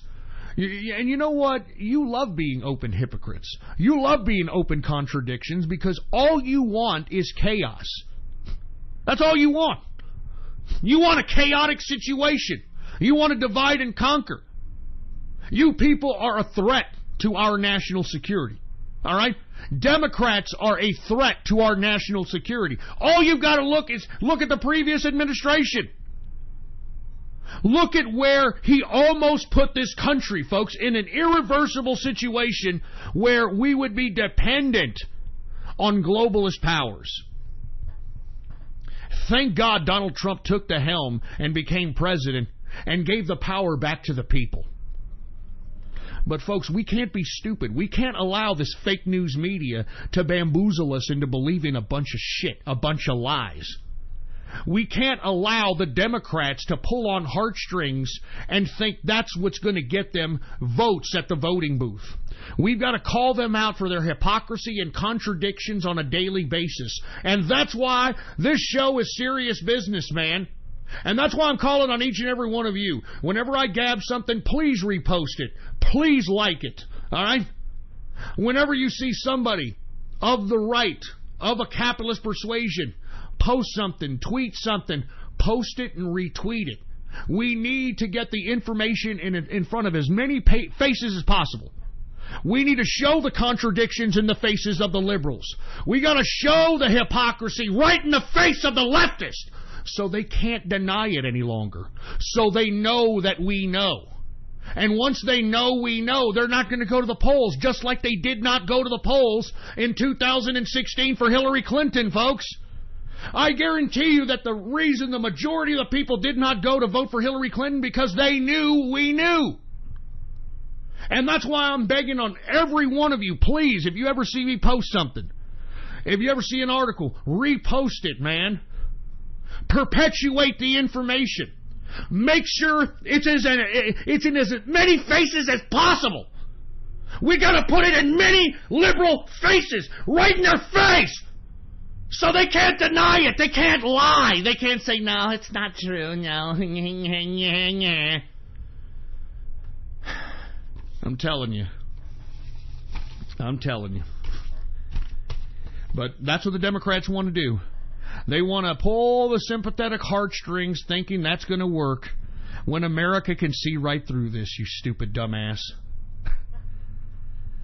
Fucking hate you Democrats. I'm serious. You fucking Democrats make me sick. I'm not even kidding. I wouldn't spit on a fucking Democrat if they were on fire. These people are anti-American scum, and I fucking hate you people. I'm not even kidding around. I'm not even kidding. I fucking hate you Democrats, man. You people are a bunch of fucking Woody Allen butt-loving, pedophile, anal secretion-loving, power-bottom, fruit bowl-having, dog-farting fetish, sphincter-fingering, seat-sniffing, prickled prick, turkey-tit, phallic-fluffing, zombie cooch-looking piece of bloody, shitty underwear-collecting, refugee pubic hair-inspecting piece of migrant mouth-hugging shit. Jesus Christ. Fucking hate Democrats. Let me move on. Speaking of fucking Democrats, did you all see the testimony in front of the Senate Judiciary Committee by the Department of Justice Inspector General Michael Horowitz and the FBI Director, the current FBI Director, Christopher Wray? Did you see this ridiculous banter, this bullshit of political theater? I mean, this should show everybody that the swamp, the Washington, D.C. swamp, are going to continue to protect each other. I mean, I found it, you know what I found most disgusting? Was Christopher Wray's testimony, the FBI director. He proves that the FBI is corrupt beyond repair, folks. It's corrupt beyond repair. I mean, did you hear what Wray testified to? He testified that the FBI's actions, all right, and I'm talking about all these crimes and everything that was exposed in the Inspector General report. He said that the FBI actions were mere, quote, errors in judgment, violations of or disregard for policy, and decisions that, at very least, in hindsight, were not the best choices. That's his fucking quote. That's how he's justifying the crimes that were committed by his own goddamn FBI. I mean, this just goes to show you, folks, that this Washington, D.C. swamp is alive and well, and the 2018 midterm elections are fucking as important as ever. They're as important as ever, folks. Once again, the FBI director today testified in front of the Senate Judiciary Committee and tried to justify the FBI crimes by saying the following: errors in judgment, violations of or disregard for policy, and decisions that, at the very least, in hindsight, were not the best choices. That's what he's called. That's what it is right there. All right? I mean, give me a freaking break, man. Oh, my God. This is the FBI director, folks. This is the new FBI director. He's justifying the crimes by his FBI. And, you know, let's take a look at those crimes for a second, okay? Let's take a look at his FBI. The errors in judgment that Christopher Wray was describing in the testimony in the Senate Judiciary Committee today. Comey, which was once the FBI director, James Comey, and his top deputy, Andrew McCabe, were both fired. FBI agents are being investigated for political partisan conduct. FBI refuses to give over the 1 million documents requested by the House Intelligence Committee relating to Russia Trump, and not to mention the lead agents over the Hillary Clinton email scandal and the Russia-Trump investigation were a part of this disgusting group of scoundrel, criminalistic FBI pieces of shit. I mean, are you kidding me? I mean, you've got to be kidding me, man. I mean, this is what Christopher Wray is trying to claim as, quote, errors in judgment? This is criminal, man! And as far as I'm concerned, I think the FBI should be disbanded, folks. I mean, this goes far beyond corruption. I mean, this is criminal. I mean, I think that the entire FBI should be disbanded, for heaven's sake, because this is just ridiculous. This is utterly ridiculous, for Christ's sake. I mean, you've got the FBI director, Christopher Wray, calling all the fucking bullshit his damn FBI is doing, quote, errors in judgment. That's what he said. I'm telling you his exact fucking words. He said, these actions were mere errors in judgment, violations of or disregard for policy, and decisions that, at the very least, in hindsight, were not the best choices. Folks, I've been saying this time and time and time again. Are these people too big to jail? Are these people too big to jail, folks? Is this country really ran for the people and by the people? Because look, this whole grand conspiracy involving all these FBI agents, involving the top echelon of the DOJ, involving the Russia-Trump dossier, involving all this garbage was an attempt by the deep state to usurp the people's vote. That's what they were trying to do with this grand conspiracy. They were going to remove a duly elected president from power just to show the people that the deep state still has the power. And that's why I'm doing this broadcast. That's why my broadcast is taking a serious approach, a serious turn. Because it's time for you folks to start taking politics serious when we have a government that's ran for the people and by the people. But if the people fall asleep at the wheel, folks, the consequences of us falling asleep at the wheel are what we have seen for the past 40 years in Washington, D.C. That's why we have imbalanced trade deals. That's why we have a corrupt immigration system. That's why we have a justice system that allows the Democrats to get away with everything, including, in my opinion, murder. R.I.P. Seth Rich. I mean, do you understand me, folks? The Democrats seem to have carte blanche to do whatever the hell they want. And you know, I'm sick and tired of how these Democrats are trying to claim that the IG report doesn't exonerate Donald Trump. Are you kidding me? The goddamn IG report shows all the potential bias and crimes that were perpetrated by the FBI and the DOJ, Loretta Lynch, James Comey, Peter Strzok, Lisa Page, all these characters. And you know what they tried to do today? It was just political theater today. I didn't even watch the testimony. Right when I saw what the Democrats were doing and the slant they were taking, I knew what the fuck they were doing. All right?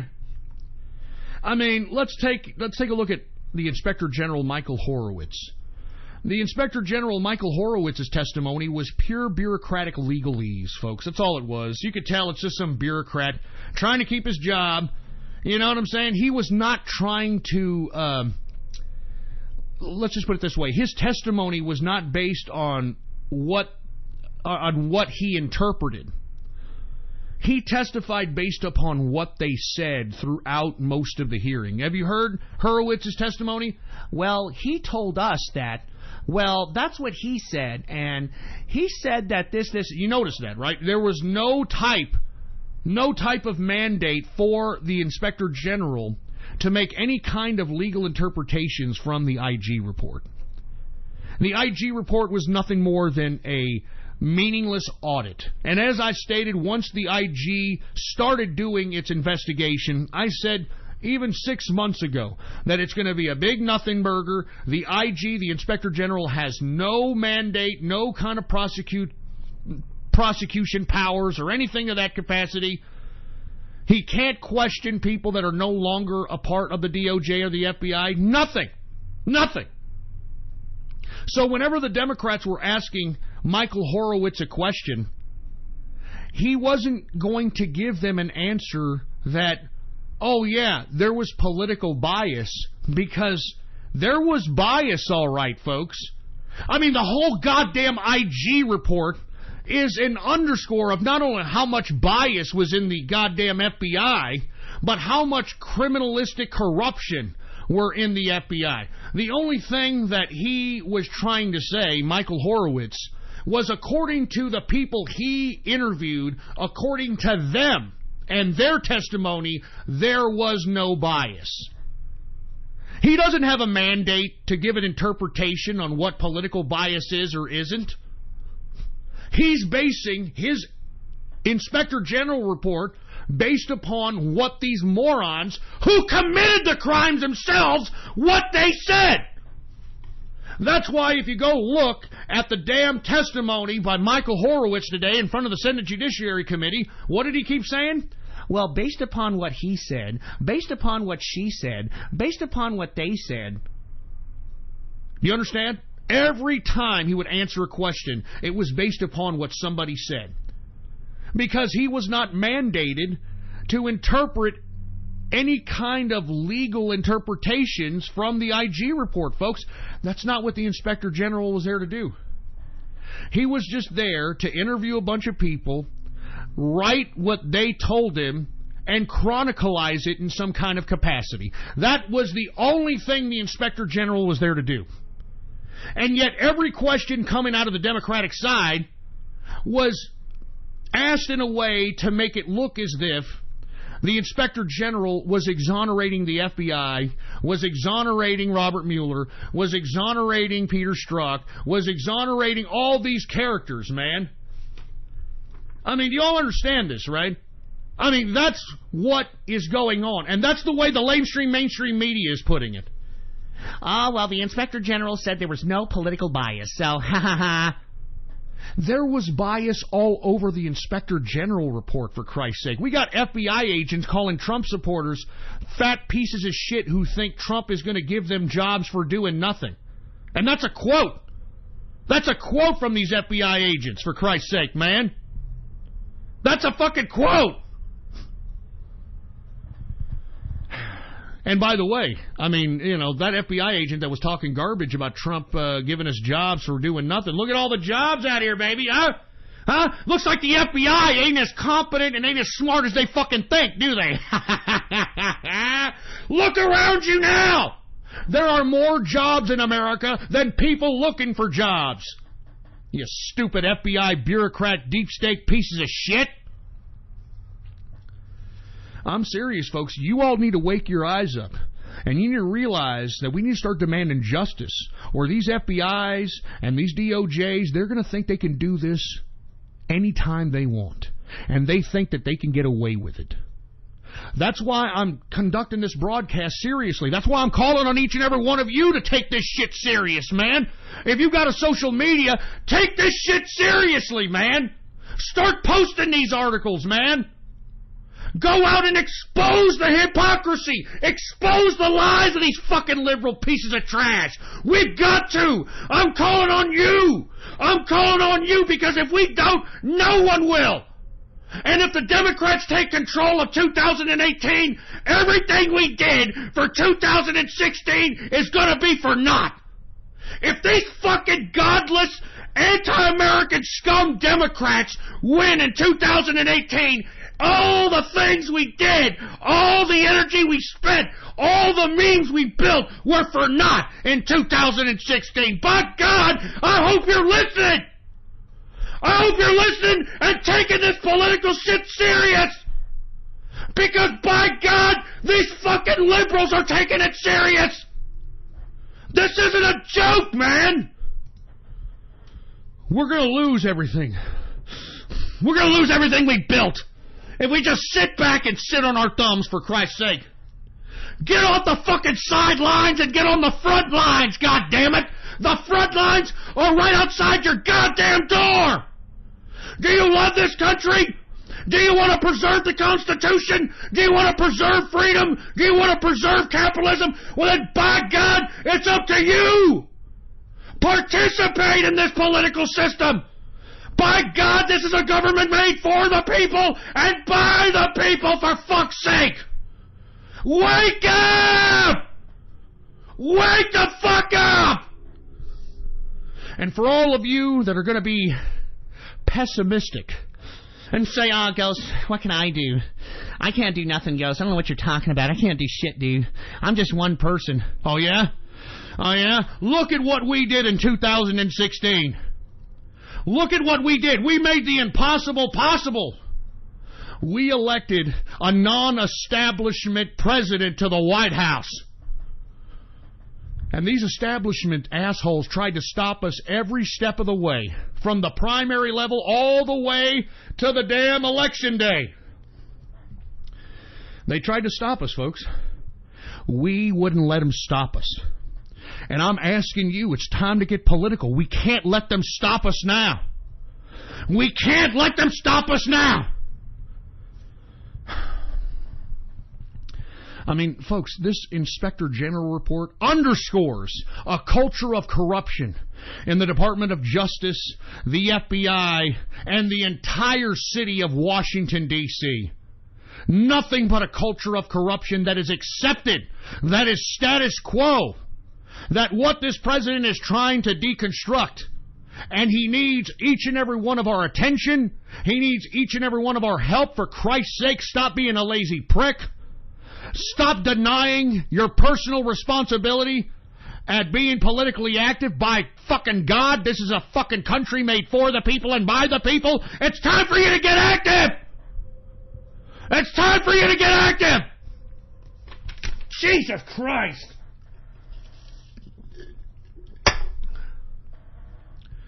Wake the hell up, man. This whole Inspector General bullshit was nothing more than political theater.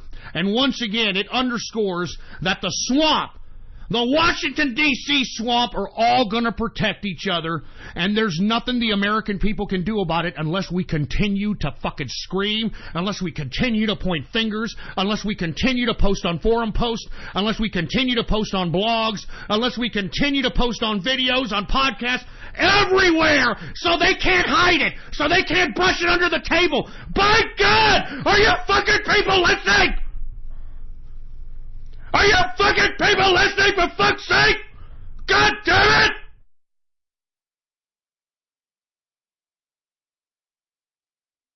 Jesus! I mean, are you all listening, man? We have to take politics serious, man. This is a government made for the people and by the people. We need to take it serious. Wake the fuck up! Damn it! Christ! Jesus Christ! Fucking pissing me off! And you know what? You know what everybody's probably doing right now? They're probably going out right now, they're playing their video games, and they're like, "Ghost, come on, what can I do? I'm going to go ahead and play my fucking video games for about 12 hours a day.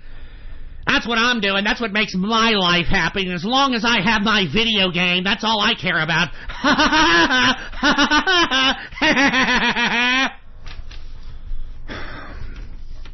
Well, you know something? Let's go ahead and change the subject. Since all you gamers out there think that video gaming is so fucking important. Did you hear about the World Health Organization and what they said about gaming, boy? Huh? The World Health Organization says that compulsive gaming could be a mental health problem that could hit a global scale.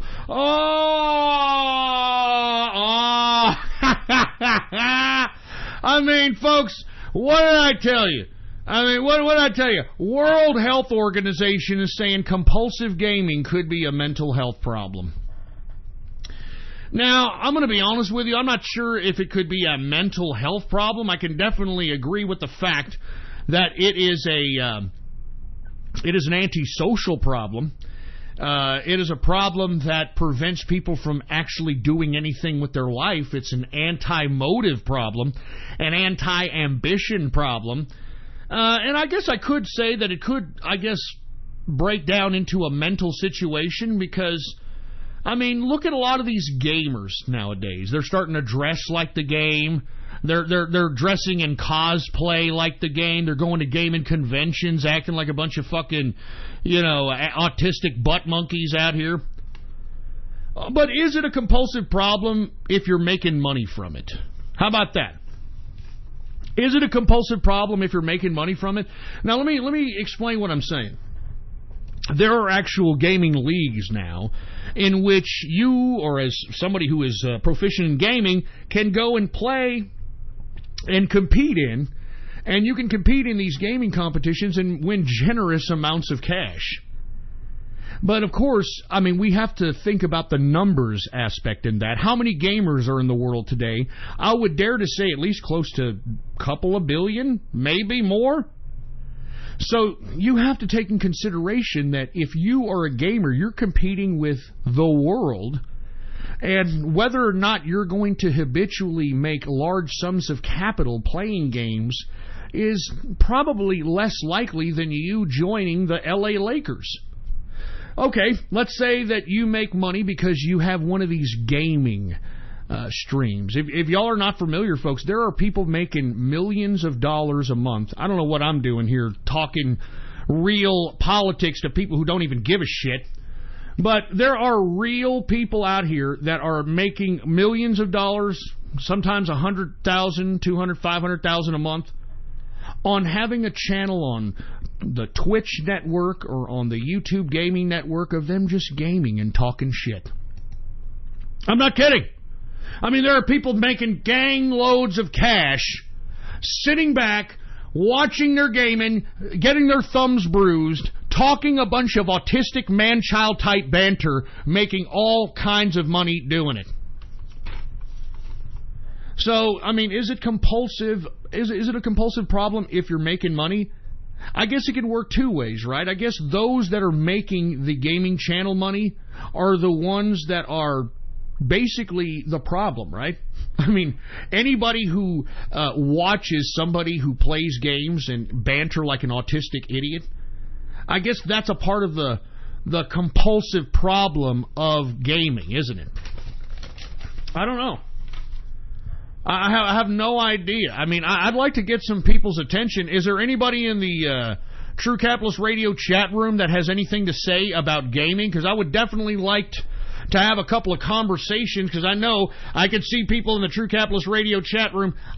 Here we go again, gaming. Yep, gaming's the problem. Yep. Yeah, I know y'all are getting sarcastic. I know y'all are getting testy. But if you got something to say, let me know. All right, let me know. Get in the chat room, and we'll talk about some gaming. All right, we'll talk about some fucking gaming up in here. All right. As a matter of fact, let me just go into the chat room now. Let me just go in the chat room. If you act like a butt monkey, you're gonna get banned, or else let's go in the chat room. All right, let me put this up. Put it up, engineer. All right, what's going on, chat? We're talking about gaming. The World Health Organization is saying gaming could be a potential compulsive problem. What do you think about it?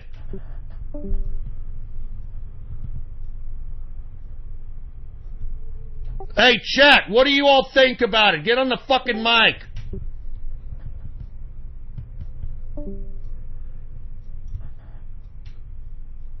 Hey! What the fuck? What the hell? Nobody have anything to say?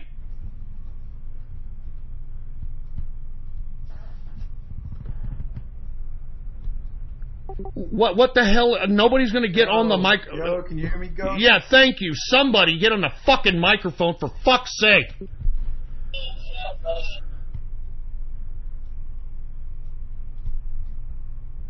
So, I mean, does everybody think that the World Health Organization, does everybody agree with them with their assessment that, gaming is a compulsive problem and it could be a mental health disorder? I can see that.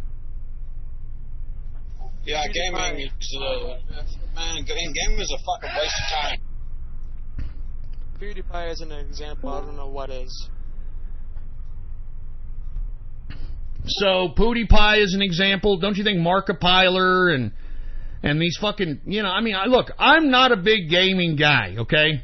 I don't understand what's the appeal with these people that are out here gaming and that are just broadcasting on a Twitch or that are broadcasting on, YouTube gaming. What is the lore? What is it? Somebody please explain. I would think a big part of it is probably, if not only living in escapist fantasy, but it's a way for a lot of these disconnected youth, the people who are like, oh, I'm a gamer, I'm isolated and I don't have any friends, but at least I have my games. I think it's a way for them to feel like they have a connection to a human being. And it's a sad state of affairs at the end of the day. But their desire for human contact and no actionable desire to better themselves and socialize like a normal human being leads them to form these massive fan bases around these e-celebrities who just play games all day. I agree with you on that. So, you think it's a social problem, not a mental problem? Could be a combination of both. Yeah, I think it's just an easier way for you to avoid reality and not deal with your problems, which is kind of a meta condition of a mental illness in itself. Because, I mean, if you had the mental strength and intestinal fortitude to handle your problems, you wouldn't be out there playing fucking video games for 12 hours a day and kind of fucking wasting your life doing stupid shit. So what exactly is the solution to this? Because the World Health Organization has even taken notice from this, calling it a potential compulsive problem, a mental problem. What's the solution? I mean, if they're not doing this, I guess the argument would be that they would be couch potatoes or something of that capacity. So what's the solution? What are we doing here? I mean, it doesn't look like gaming is going anywhere. It looks like people are going to continue to game. They're going to continue to veg out. They're going to continue to all night. You know, I've actually seen streams where these people are playing for 48 hours straight. I mean, I saw a stream where one guy was playing for 48 hours straight and died on stream because he had a fucking blood clot.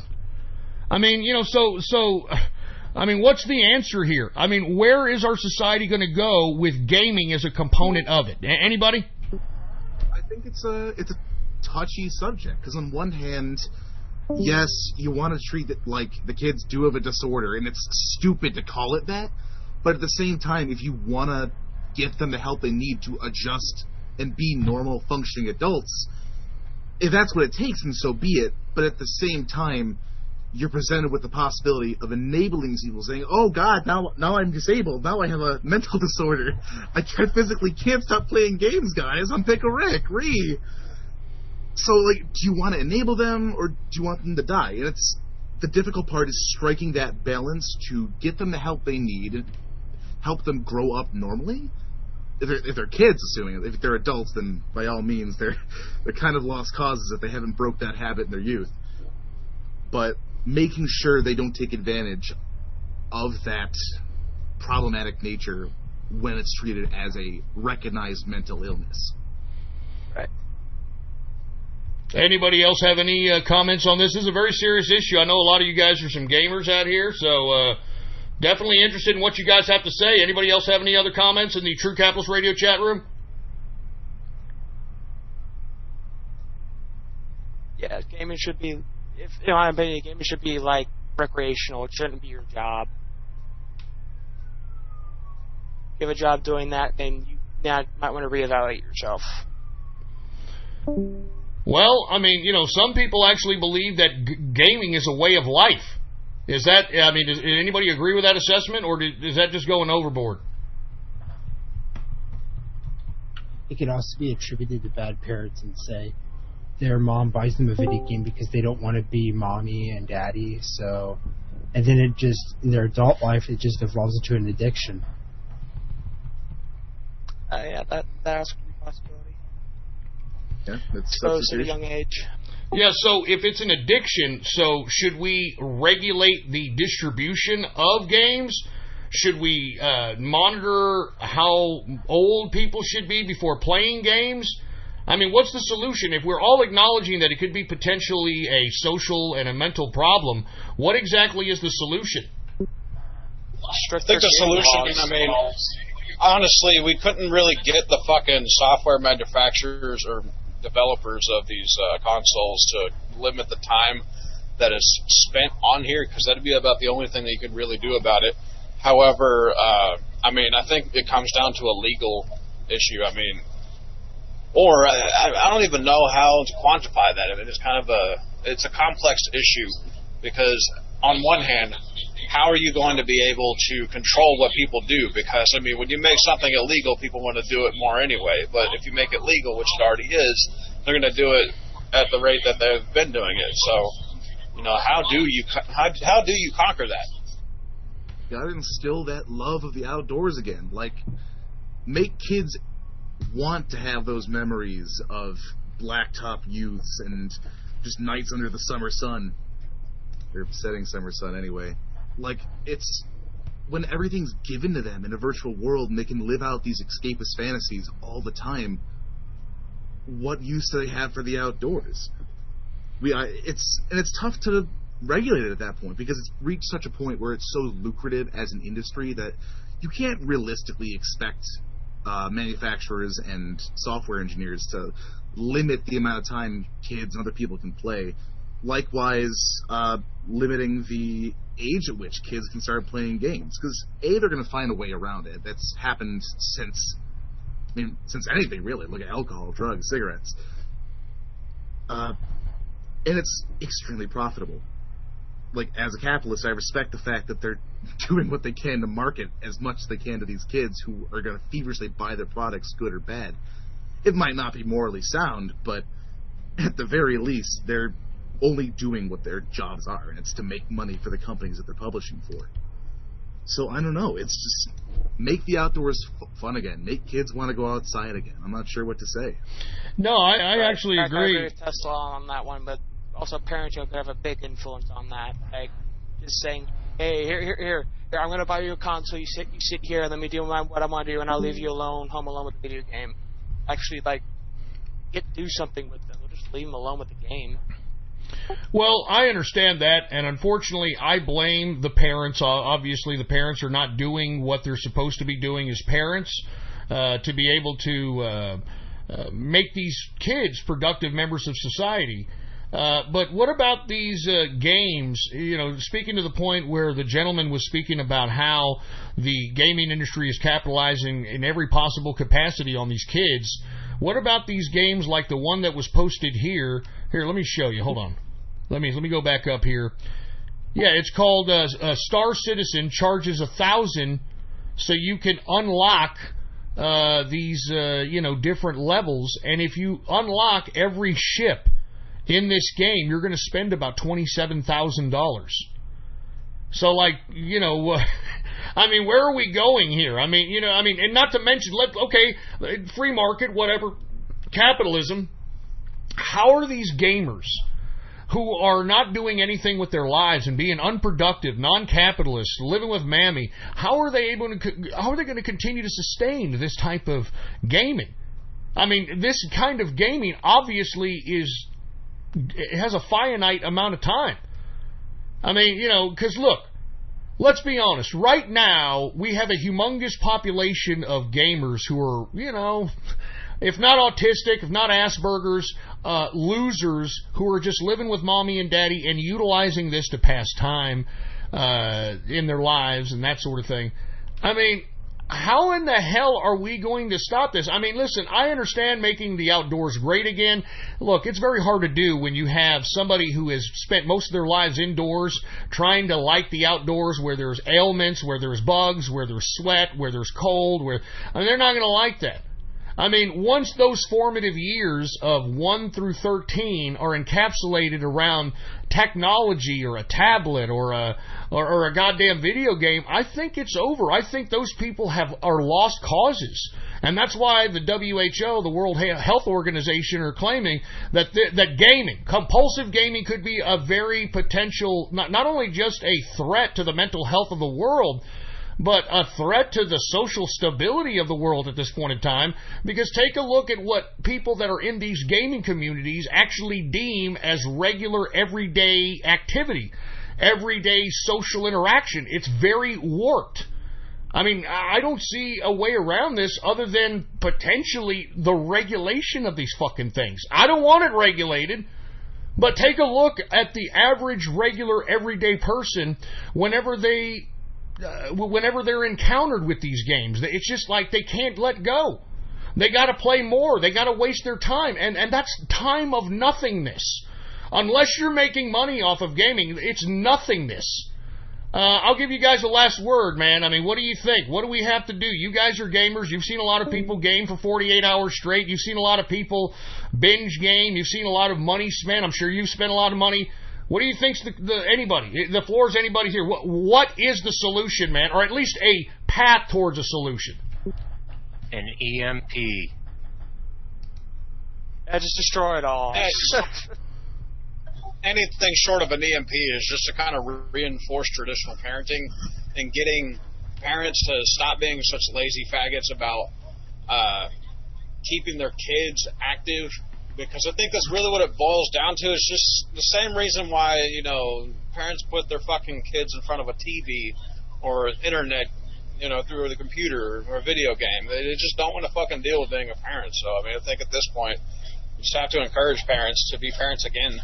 And take their fucking kids out to go do shit. I mean, making the outdoors great again won't be worth a fuck if we don't, you know, encourage the people who are raising them to get them out there and actually accomplish things out in the outside world.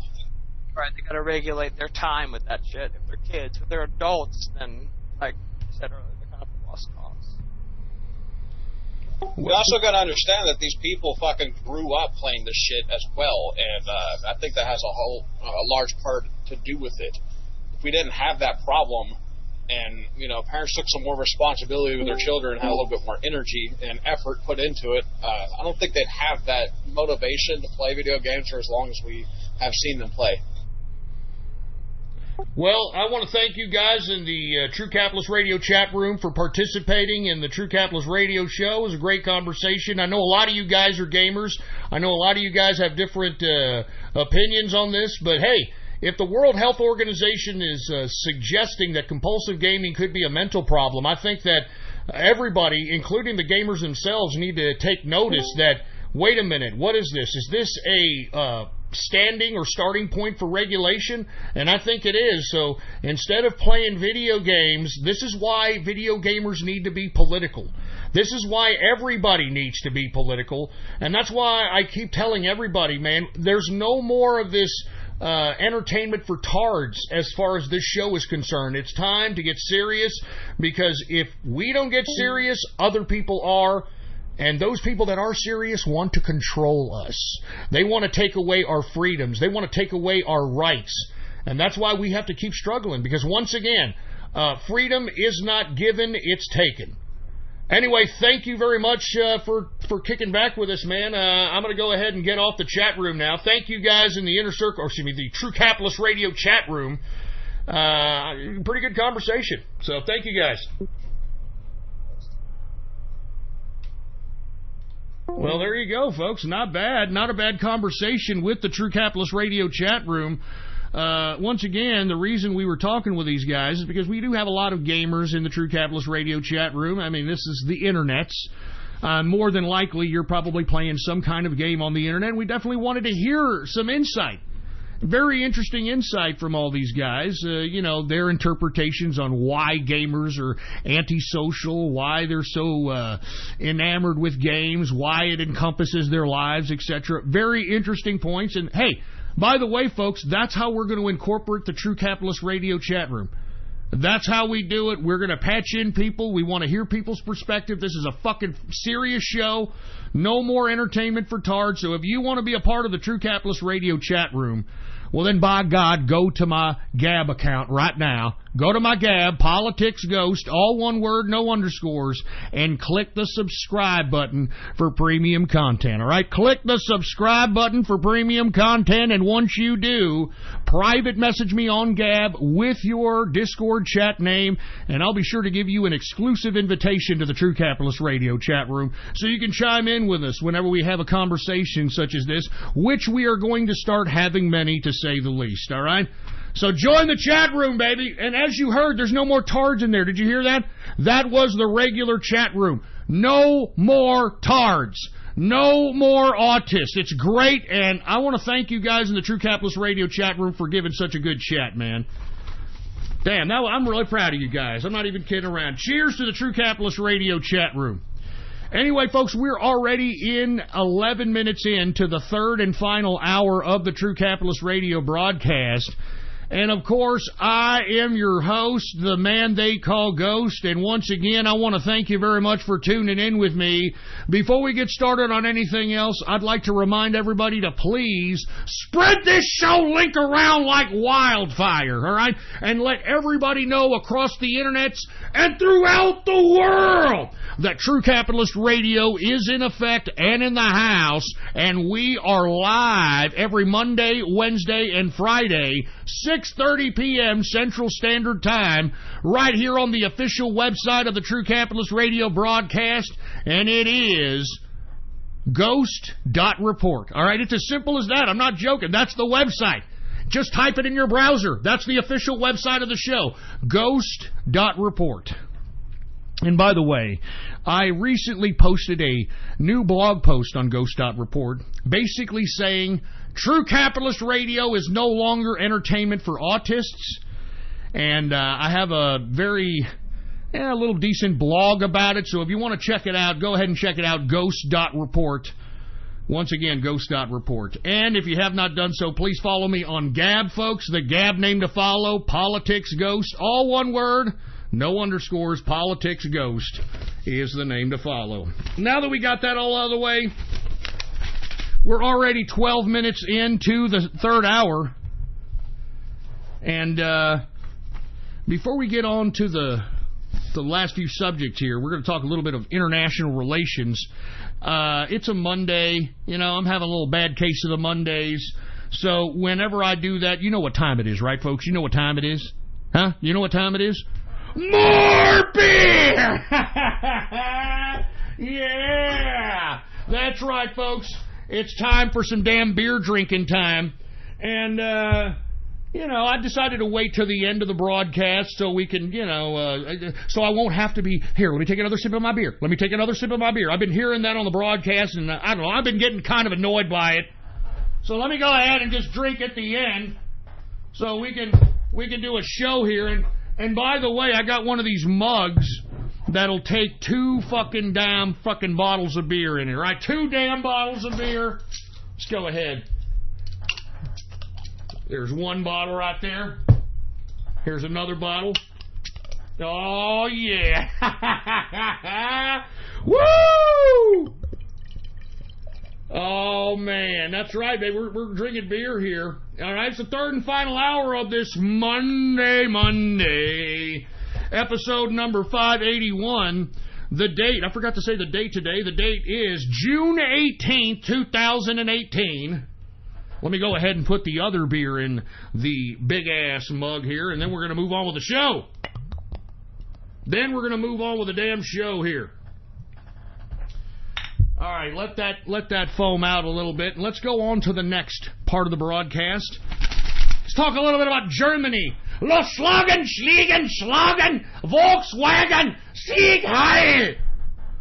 Anyway, we're going to talk a little bit about Germany. You all remember last Friday, folks, the Bavarian Interior Minister was telling Angela Merkel to reverse her immigration policy and to accept at least a little bit less refugees from the German border. And, of course, Angela Merkel said, "No, I will not do it. I am Angela Merkel. I am Angela Merkel, and I am for the refugees. I want more refugees in Germany. That's what I want. And I want to mix the races so there'll be one Europe under the EU, and everybody will remember Angela Merkel. Everybody will remember Angela Merkel as the European Union queen of communism, of some slogan, Schliegen, Schlagen, Volkswagen." Well, anyway, folks, even though the German government is on the threat of collapse because the Bavarians want a different policy as it pertains to the current immigration policy of Merkel, they've given her an ultimatum, all right? The Bavarian Christian Social Union has given Angela Merkel 2 weeks 2 weeks. 2 weeks. 2 weeks.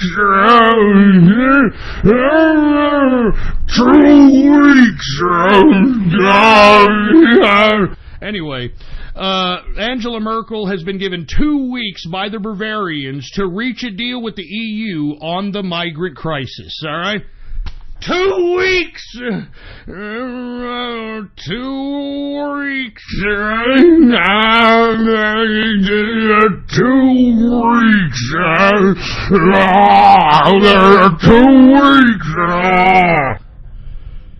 Anyway, I think that's a fairly decent ultimatum, but then what does that mean? What does that mean? That the Bavarians are going to give Angela Merkel 2 weeks to reach a deal with the EU? I mean, that means the European Union supersedes the actual government of Germany. And Angela Merkel has to negotiate a deal so that they can have a new immigration policy, for Christ's sake? I mean, what does that say for German sovereignty, man? What about all the Germans? Believe me, I have German people that are listening in. I don't know how, but they're listening. What is that? How do you Germans feel about that you have no German sovereignty whatsoever? And that even the Bavarians, even though they're threatening to break down the coalition government because of the immigration issue, they still capitulate to Merkel and give her 2 weeks. 2 goddamn weeks to negotiate with the EU? They should crumble this government right now. All right, I'm not even joking around. They should just eliminate this goddamn government now and cut their goddamn losses and see if they can construct a new one. I'm not even kidding around. I'm not kidding around, man. I mean, give me a freaking break, man. I'm calling on the German Grand Coalition and the conservative bloc to just disband the goddamn fucking German government and put in a new leader that's going to care about Germany, that's going to care about the country, for Christ's sake. But no, the Bavarian Christian Social Union has given Angela Merkel 2 weeks to reach a deal with the EU on the migrant situation. Fuck the EU. How about that? Why don't y'all just make your decisions yourselves instead of having to suck up to the European Union, man? I mean, don't you understand that the European Union has usurped every member state of the European Union's sovereignty? I mean, that's enough. And I can't wait till the European Union is nothing more than a fucking stain in the halls of antiquity, because it's a failure. It's a fucking failure. That's why it's being barely held together. Even George Soros had to admit here recently that everything that has gone wrong has. Have y'all read that interview?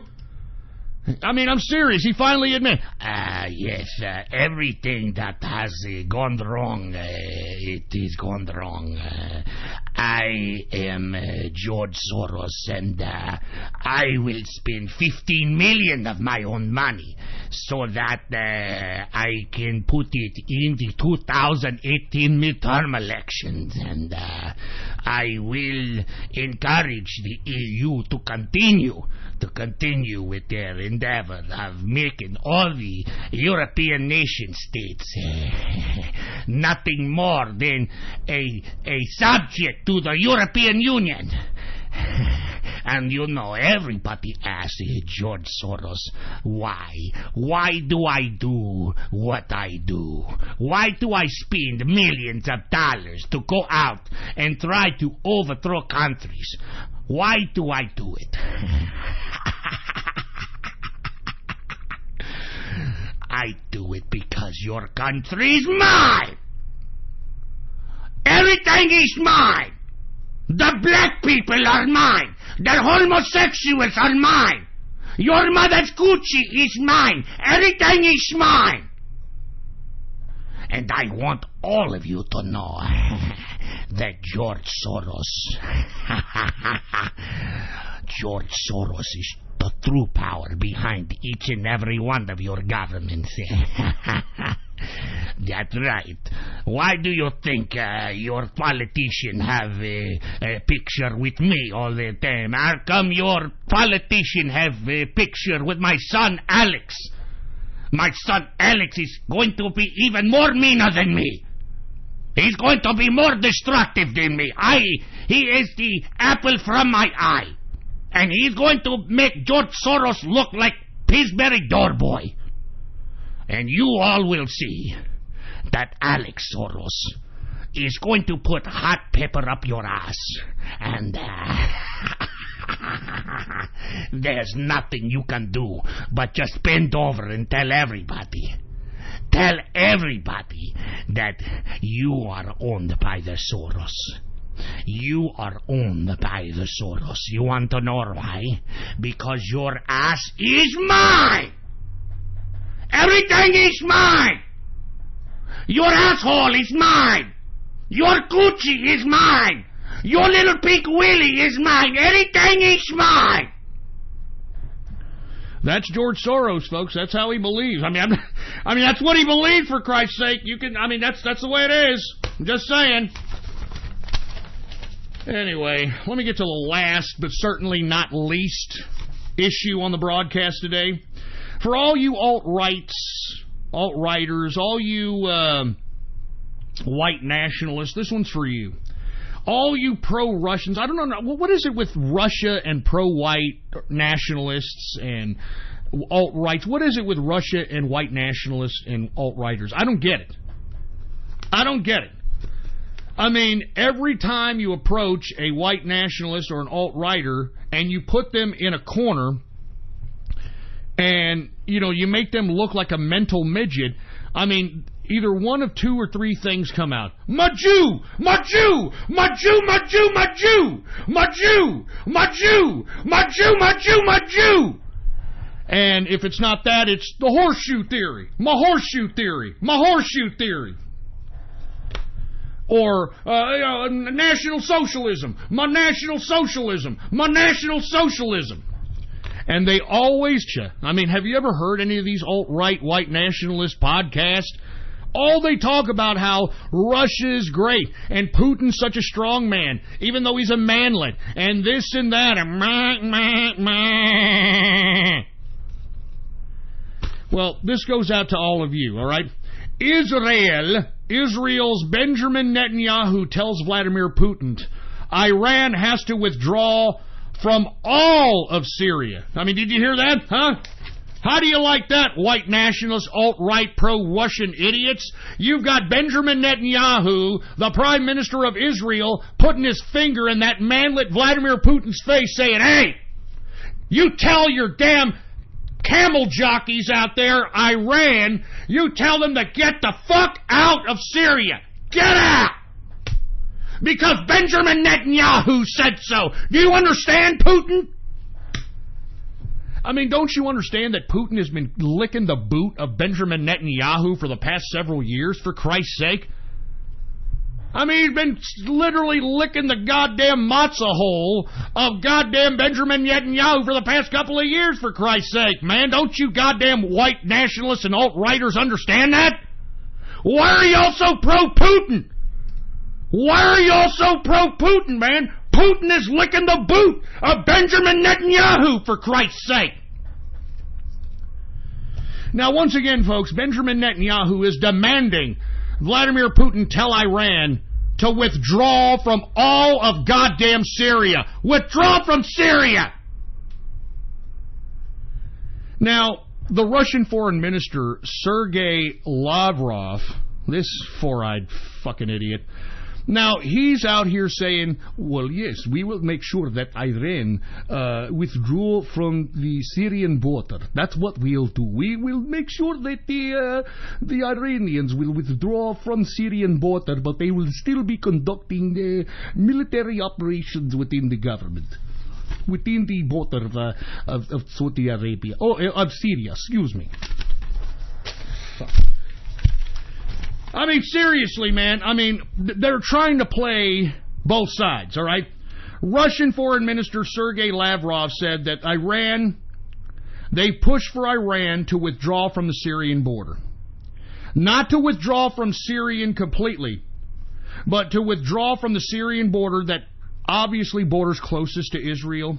And that's not good enough for Netanyahu.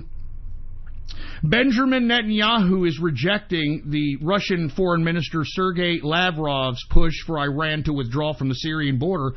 That's not good enough for Benjamin Netanyahu, boy. No, Benjamin Netanyahu wants a withdrawal from the entire country of Syria. They want Iran out. And the reason they want Iran out of Syria is because Iran poses a threat to Israel. Now, I don't know if y'all been noticing, or they don't really focus that here in the mainstream media, but the Golan Heights area of Israel has been on a nightly basis, bombed from the border of Syria by these Iranian troops that are embedded within Syria. They've been sending over missiles. They've been sending over all kinds of rockets over from that side of the border.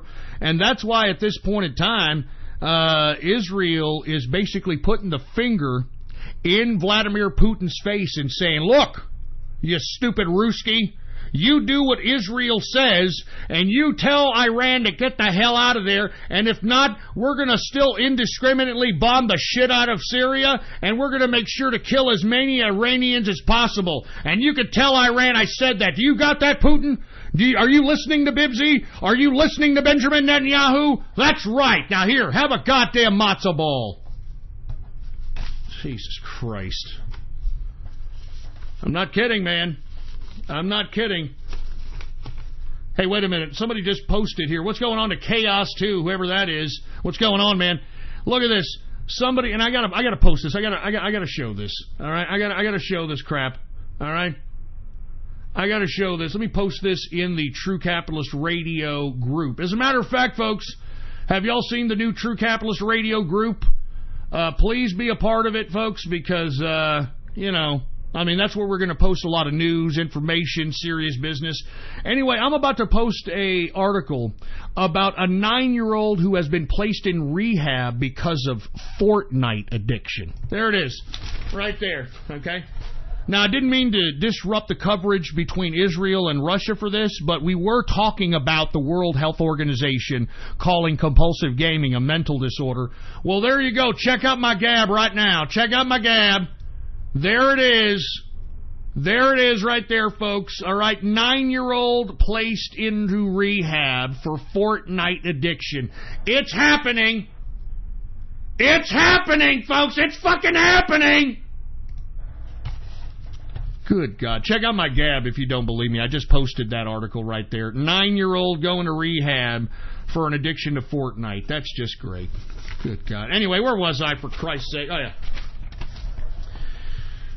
Once again, what does this say? What does this say about Russia and its so-called dominance within the world stage? What does that say? It doesn't say anything. It says what I've always suggested, that Vladimir Putin, the only reason that he is deemed such a strong man is because the Western media keeps propagating this lie. I mean, I'm talking about Vladimir Putin, is domestically vulnerable, folks. He has been dealing with his own population, attempting to raise up against him on a consistent basis, and all Vladimir Putin can do is kill and jail these people. If you want my personal opinion, the only thing keeping Vladimir Putin in power is the Western media and their bloviating coverage of this asshole. Because every time the Western media says, Russia hacked this, Russia did this, Russia did that, they bolster the credibility on a domestic front in Russia for Putin himself. For Putin himself. That's the only thing keeping Putin in power in Russia, folks. His own domestic population doesn't want him in power. I mean, just take a look at all the protests. Take a look at all the people he's had to jail and kill so he could sustain power. I mean, Russia doesn't want this piece of crap. So, I mean, I'm asking you, what's up with you white nationalists, man? Why are you up Putin's crack? Why exactly are you up Putin's shit funnel? I'm asking you white nationalists and alt-righters a serious damn question. I mean, he's sitting over here, he's licking the matzah hole of Benjamin Netanyahu. Benjamin Netanyahu is throwing his finger in Vladimir Putin's face saying that you better tell Iran to withdraw from Syria. You've got the foreign minister of Russia, Sergei Lavrov, trying to play both sides, saying that he urged for Iran to withdraw from the Syrian border. And then you've got Netanyahu saying, you know what, Lavrov, go piss off. All right? We don't want a limited withdrawal from the borders. We want a complete and total Iran withdrawal from Syria because they pose a threat to Israel's national security. All right? Because they pose a threat to Israel's national security. So is Russia going to force Iran to make a move? And if not, expect to see Israel bomb the bejesus even more than we've seen thus far of not only targets of Iran in Syria, but targets in Iran itself. And Iran is another domestic situation that is completely run amok. Take a look at all the protests from the domestic populations of Iran. They don't want to be ran and dictated to by the fundamentalist Ayatollah any longer. As a matter of fact, folks, most of the Iranian population wants Western civilization to be in their culture. They embrace Western civilization, which is completely against of what the Ayatollah has been teaching these kids. But these kids out here in Iran, they're sick and tired of this fundamentalist bullshit that has done nothing but sacrifice their old people, their parents, their aunts, their uncles, their grandfathers and grandfathers to useless wars that accomplished nothing for Iran. I mean, lest we forget that Iran lost almost 1 million people in the Iran-Iraq war. Do y'all remember that in the 80s? I mean, Iran lost 1 million fucking people in the Iran-Iraq war. And that's not including all the people they sacrificed to attain power in Iran in the late 70s. I mean, that's why you have a population in Iran, folks, for every person that's over the age, for every, let me rephrase that. There are more people under the age of 27 than there are over the age of 27 in Iran. It is a very young population, and they've seen what this fundamentalist garbage has done to their country, to their generations, to their family, and they don't want to have nothing to do with it. So if you want my personal opinion, I mean, if Israel wants to make a move on Iran and start invading, start bombing, I'm all for it. Because first of all, it's about time that Israel starts putting in work on a world stage instead of like having everybody else do it, first and foremost. And secondly, I've been wanting Iran to topple itself ever since 2009. Folks, I was on Blog Talk Radio. You can look back in those archives. Those archives are still up and running, folks. You can get to those archives at the following: blogtalkradio.com/ghost. And go back to 2009, man. I was the only person on the internet advocating that somebody help the uprising in Iran in 2009. And you know what? Nobody did a goddamn thing. Nobody did a goddamn thing. And as a result, what happened after that? What happened after the 2009 uprising that was ignored by the world community? The Arab Spring. And we all know what the culmination of the Arab Spring was, now do we? The refugee crisis. Man, I could talk till I'm blue in the face about this, but it just doesn't seem to register to a lot of people. I mean, I hate to go back to the immigration situation that we talked about at the beginning of the show, how the left and its weaponized media counterparts are trying to blame the Trump administration for this immigrant child separation nonsense, when in actuality it was not only Bush and his policy in 2007, but it was accelerated by Obama when he was in power. And not only did Obama's administration separate illegal immigrants from their children, but he handed those children to child traffickers. And yet today, when it's completely politically convenient to do so, we've got Democrats out here hooping and hollering about a humanitarian situation relating to this policy that's been in fucking place for over 10 years. This is the political games that these fucking Democrats like to play, and that's why, folks, it's so important that you spread this link about this show as much as possible. Because what you're going to get here on this broadcast is the straight political dope. All right? And the thing is that even if you disagree with the commentary of the news that I present to you, I'm presenting you real fucking news. You understand that? You, being somebody who's listening to me on the internet, you have the ability to Google up, search, and factor in anything that I say and either find out that I'm a liar, which you won't. All right? I mean, I have not been around 10 years sputtering out bullshit. All right? That's why a lot of people follow this broadcast, because I tell the goddamn truth! I tell the truth!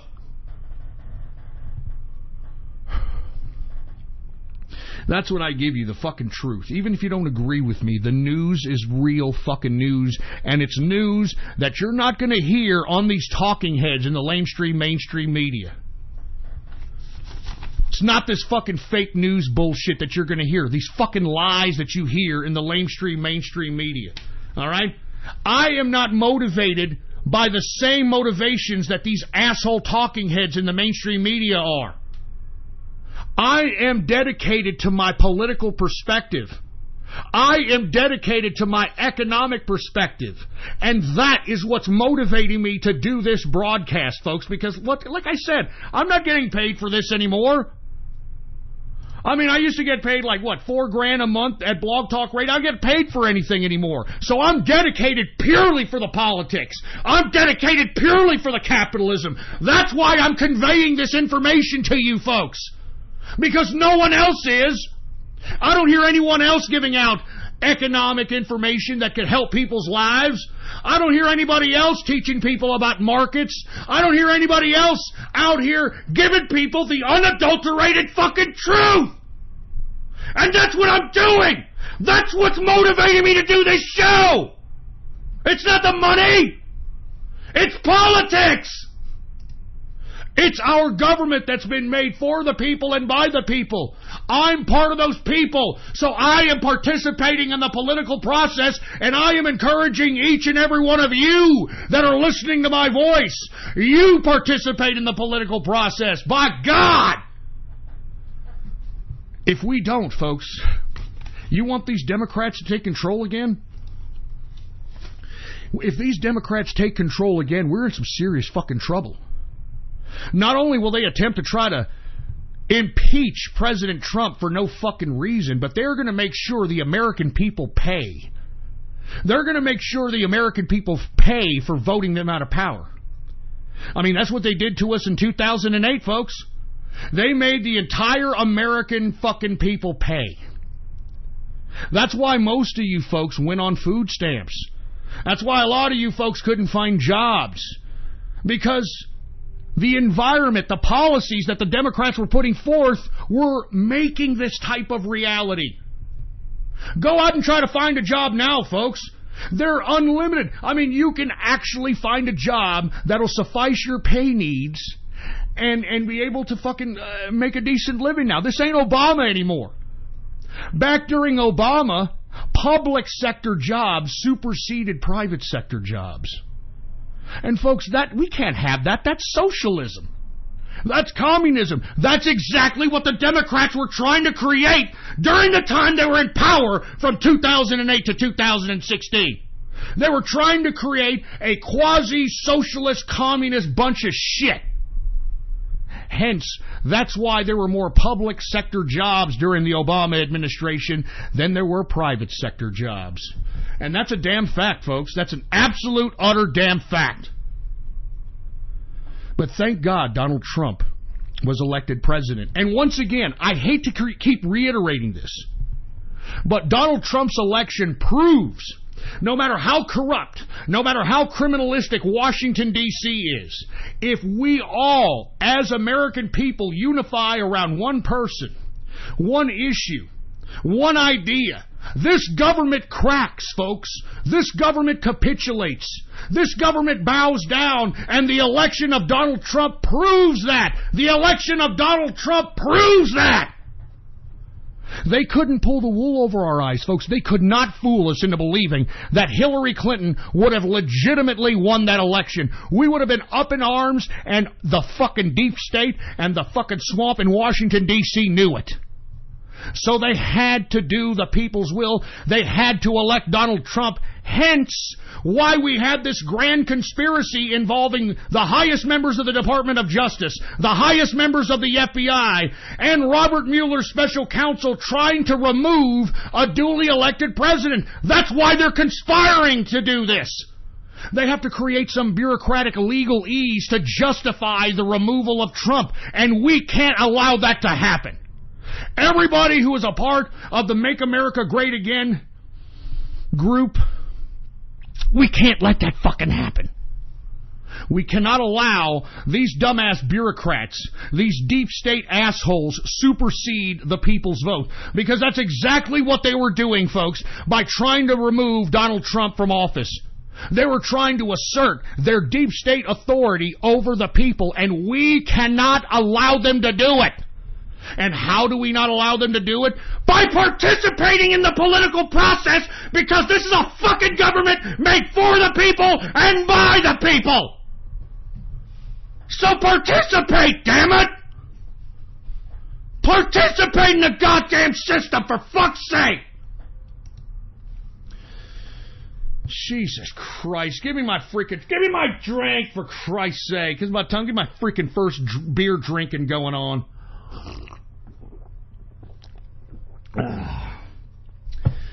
Anyway, folks, we got about 15 minutes, a little over 15 minutes left in the broadcast.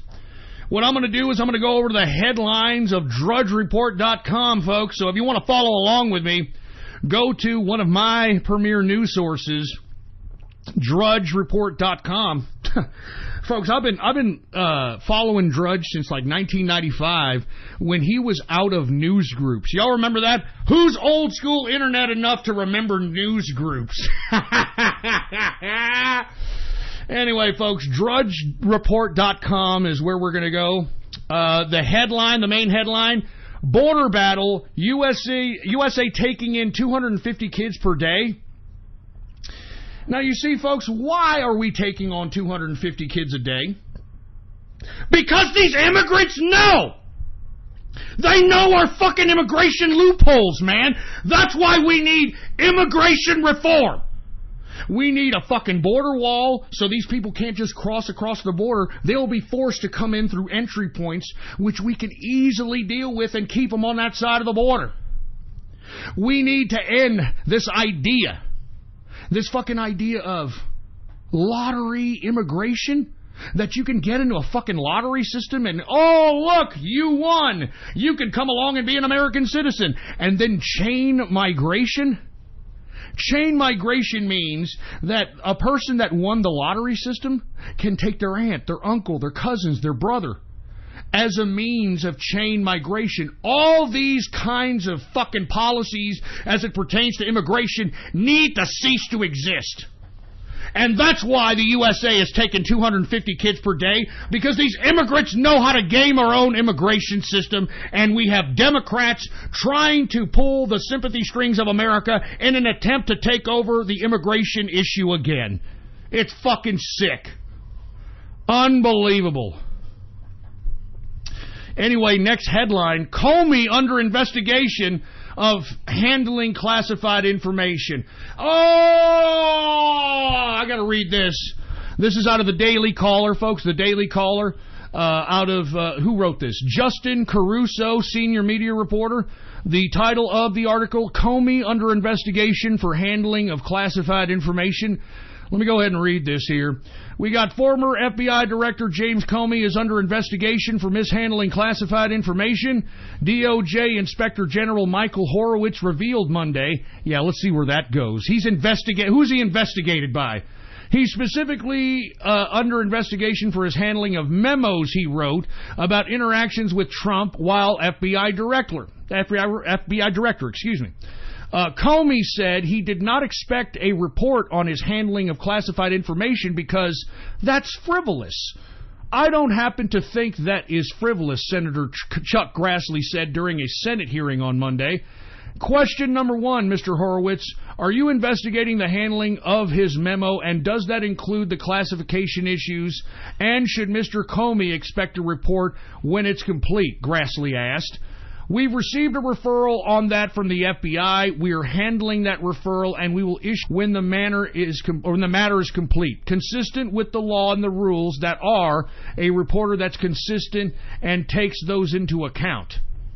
So, once again, it's a nothing burger investigation. Okay, great. Comey's under investigation, but by who again? The Inspector General. And all the Inspector General is going to do is highlight all the crimes that Comey did, but what is the Inspector General going to do? Yeah, but he was careless and unsophisticated. It wasn't negligent. Some bullshit like that, where these goddamn morons in the swamp are going to protect each other because it's the status quo. What a joke. And by the way, Giuliani, which is now the President Trump's lawyer, he's demanding for a Mueller probe to be suspended. The Mueller probe to be suspended. And not to mention, he's also called for Robert Mueller to be investigated. I completely agree. I've been saying this whole goddamn thing since the Mueller special counsel began. Robert Mueller himself needs to be investigated, not just related to this Russia-Trump nonsense, but to his entire career of incompetence. I mean, Robert Mueller is the only man I know that can be grossly incompetent as a bureaucrat, yet well-respected amongst every Washington, D.C. asshole. Remember when they announced him being the special counsel head of this Russia-Trump nonsense? Every Republican and Democrat were saying, well, Robert Mueller, he's good. You know, he's an honest man. I know Robert Mueller. Robert Mueller's great. Robert Mueller this. Robert Mueller is a fucking corrupt piece of shit. Are you kidding me? I mean, he was the FBI director during 9/11, 2001. He was the FBI director that directed FBI agents to confiscate every goddamn video that had any vantage point of the Pentagon during the attacks on the Pentagon. Any gas station, any hotel, any camera that had a vantage point of whatever hit the goddamn Pentagon was confiscated by the FBI. By who? By who? Robert Mueller. Not to mention, Robert Mueller was the director of the FBI when he himself saw nothing wrong with Obama and Hillary Clinton selling 25% of America's uranium to Russia in the Uranium One deal. Now all of a sudden, you've got this asshole Robert Mueller, the head of a Russia-Trump investigation council. This is bullshit, man. This is just bullshit. Oh, my God. What is this? Why are you even covering this, Drudge? What is this, Dr. Dre to make Marvin Gaye biopic with rights to singer's catalog? What the fuck is this? Hold on. This is out of The Guardian, all right, written by Jake Nevins. The title, Dr. Dre to make Marvin Gaye biopic with rights to singer's catalog. The rapper and business mogul Dr. Dre is working on a movie about Motown legend Marvin Gaye, who died in 1984. And believe it or not, folks, did you know that Marvin Gaye got shot by his own father? You know that? He got shot by his own father, man. That's what I'm saying. You know, family, they're, you know, all you people that are unconditional with your family, you better watch your ass, all right? Go to Marvin Gaye's website, or excuse me, his gravesite, I should say. Go to Marvin Gaye's gravesite and ask him about family. Anyway, Dr. Dre, founder of Beats Electronics, which is the biggest fucking ripoff of all time, and one of 4 original members of the rap group NWA, served as a producer for the Oscar-nominated film Straight Outta Compton, which told NWA's origin story in Southern California. According to Variety, he secured the rights to Gaye's musical catalog, which includes hits such as What's Going On and Sexual Healing. First of all, let me ask you something. Dre, when the fuck did you become a director, first and foremost? And secondly, I want to be honest with you, and I'm talking to you black folks. When are you black folks that lost family members or friends to gang violence? When are y'all going to start pulling a class action lawsuit on Dr. Dre for his influential role at making society into a ghettofied piece of gangster shit. I mean, folks, I've said this time and time again. Prior to the Chronic album, that was in 1992, black culture consisted of like Kid and Play, you know? Black culture consisted of like rappers like Chub Rock and Kwame and like, you know, people that weren't all about, you know, gangster and shooting and pimping hoes and shit. No, that's not what rap was about. Rap was about having a party, dancing, being fun, you know. I mean, y'all remember Kid and Play? They made those fucking house party movies. Oh, those were classic, by the way. As a matter, y'all remember that movie Class Act? Oh, that's a badass movie as well. I mean, that's what black culture, black hip-hop, black hip-hop was. That's what it was. That's what encapsulated. Then came the Chronic album, and then after the Chronic album came out, folks, I saw it with my own eyes. My own son, man. I saw it with my own eyes. After this album, Dr. Dre's Chronic album, and then the next album that Death Row Records put out was the Snoop Dogg Doggy Style album. By the time the Doggy Style album came out, all of a sudden I started seeing gangs in areas that I never saw gangs before in my life. I started seeing people in suburban America start acting like a bunch of thugs, start dressing like a bunch of hip-hop, ghettofied pieces of trash, and it was directly a direct responsibility from the Chronic album and it's a direct response from the Doggy Style album. And after the Chronic and Doggy Style album came out, folks, all of a sudden, gangsterism in correlation with rap, in correlation with hip-hop, in correlation with all black people, that's when all this started getting encapsulated into one. And now, you can't say rap or hip-hop without correlating it with black culture. And I think that Malcolm X right now would be fucking pissing himself and shitting himself in utter fucking pissed off piss and furiness because he's looking at black people succumbing to the ghettofied lifestyle that he was trying to prevent them from being a part of. I mean, Malcolm X would be pissed off, folks. I mean, you understand, he was trying to be a moral leader for black people and trying to get them out of drinking alcohol, get them out of doing drugs, get them out of philandering, having them be a father to their children, etc. And yet, hip-hop and rap destroyed black America. And who created hip-hop and rap? White liberal elitists. By the way, you know who funded Death Row Records? Interscope was the distributor of Death Row Records. So what does that mean? That means Death Row Records was its own record company and it produced its own content, but Interscope would distribute the content through their avenues of distribution via CDs at the time and, you know, all that shit. And guess who basically helped find the gangster rap movement? A man by the name of Jimmy Iovine. Jimmy Iovine, Jew, by the way, Jewish.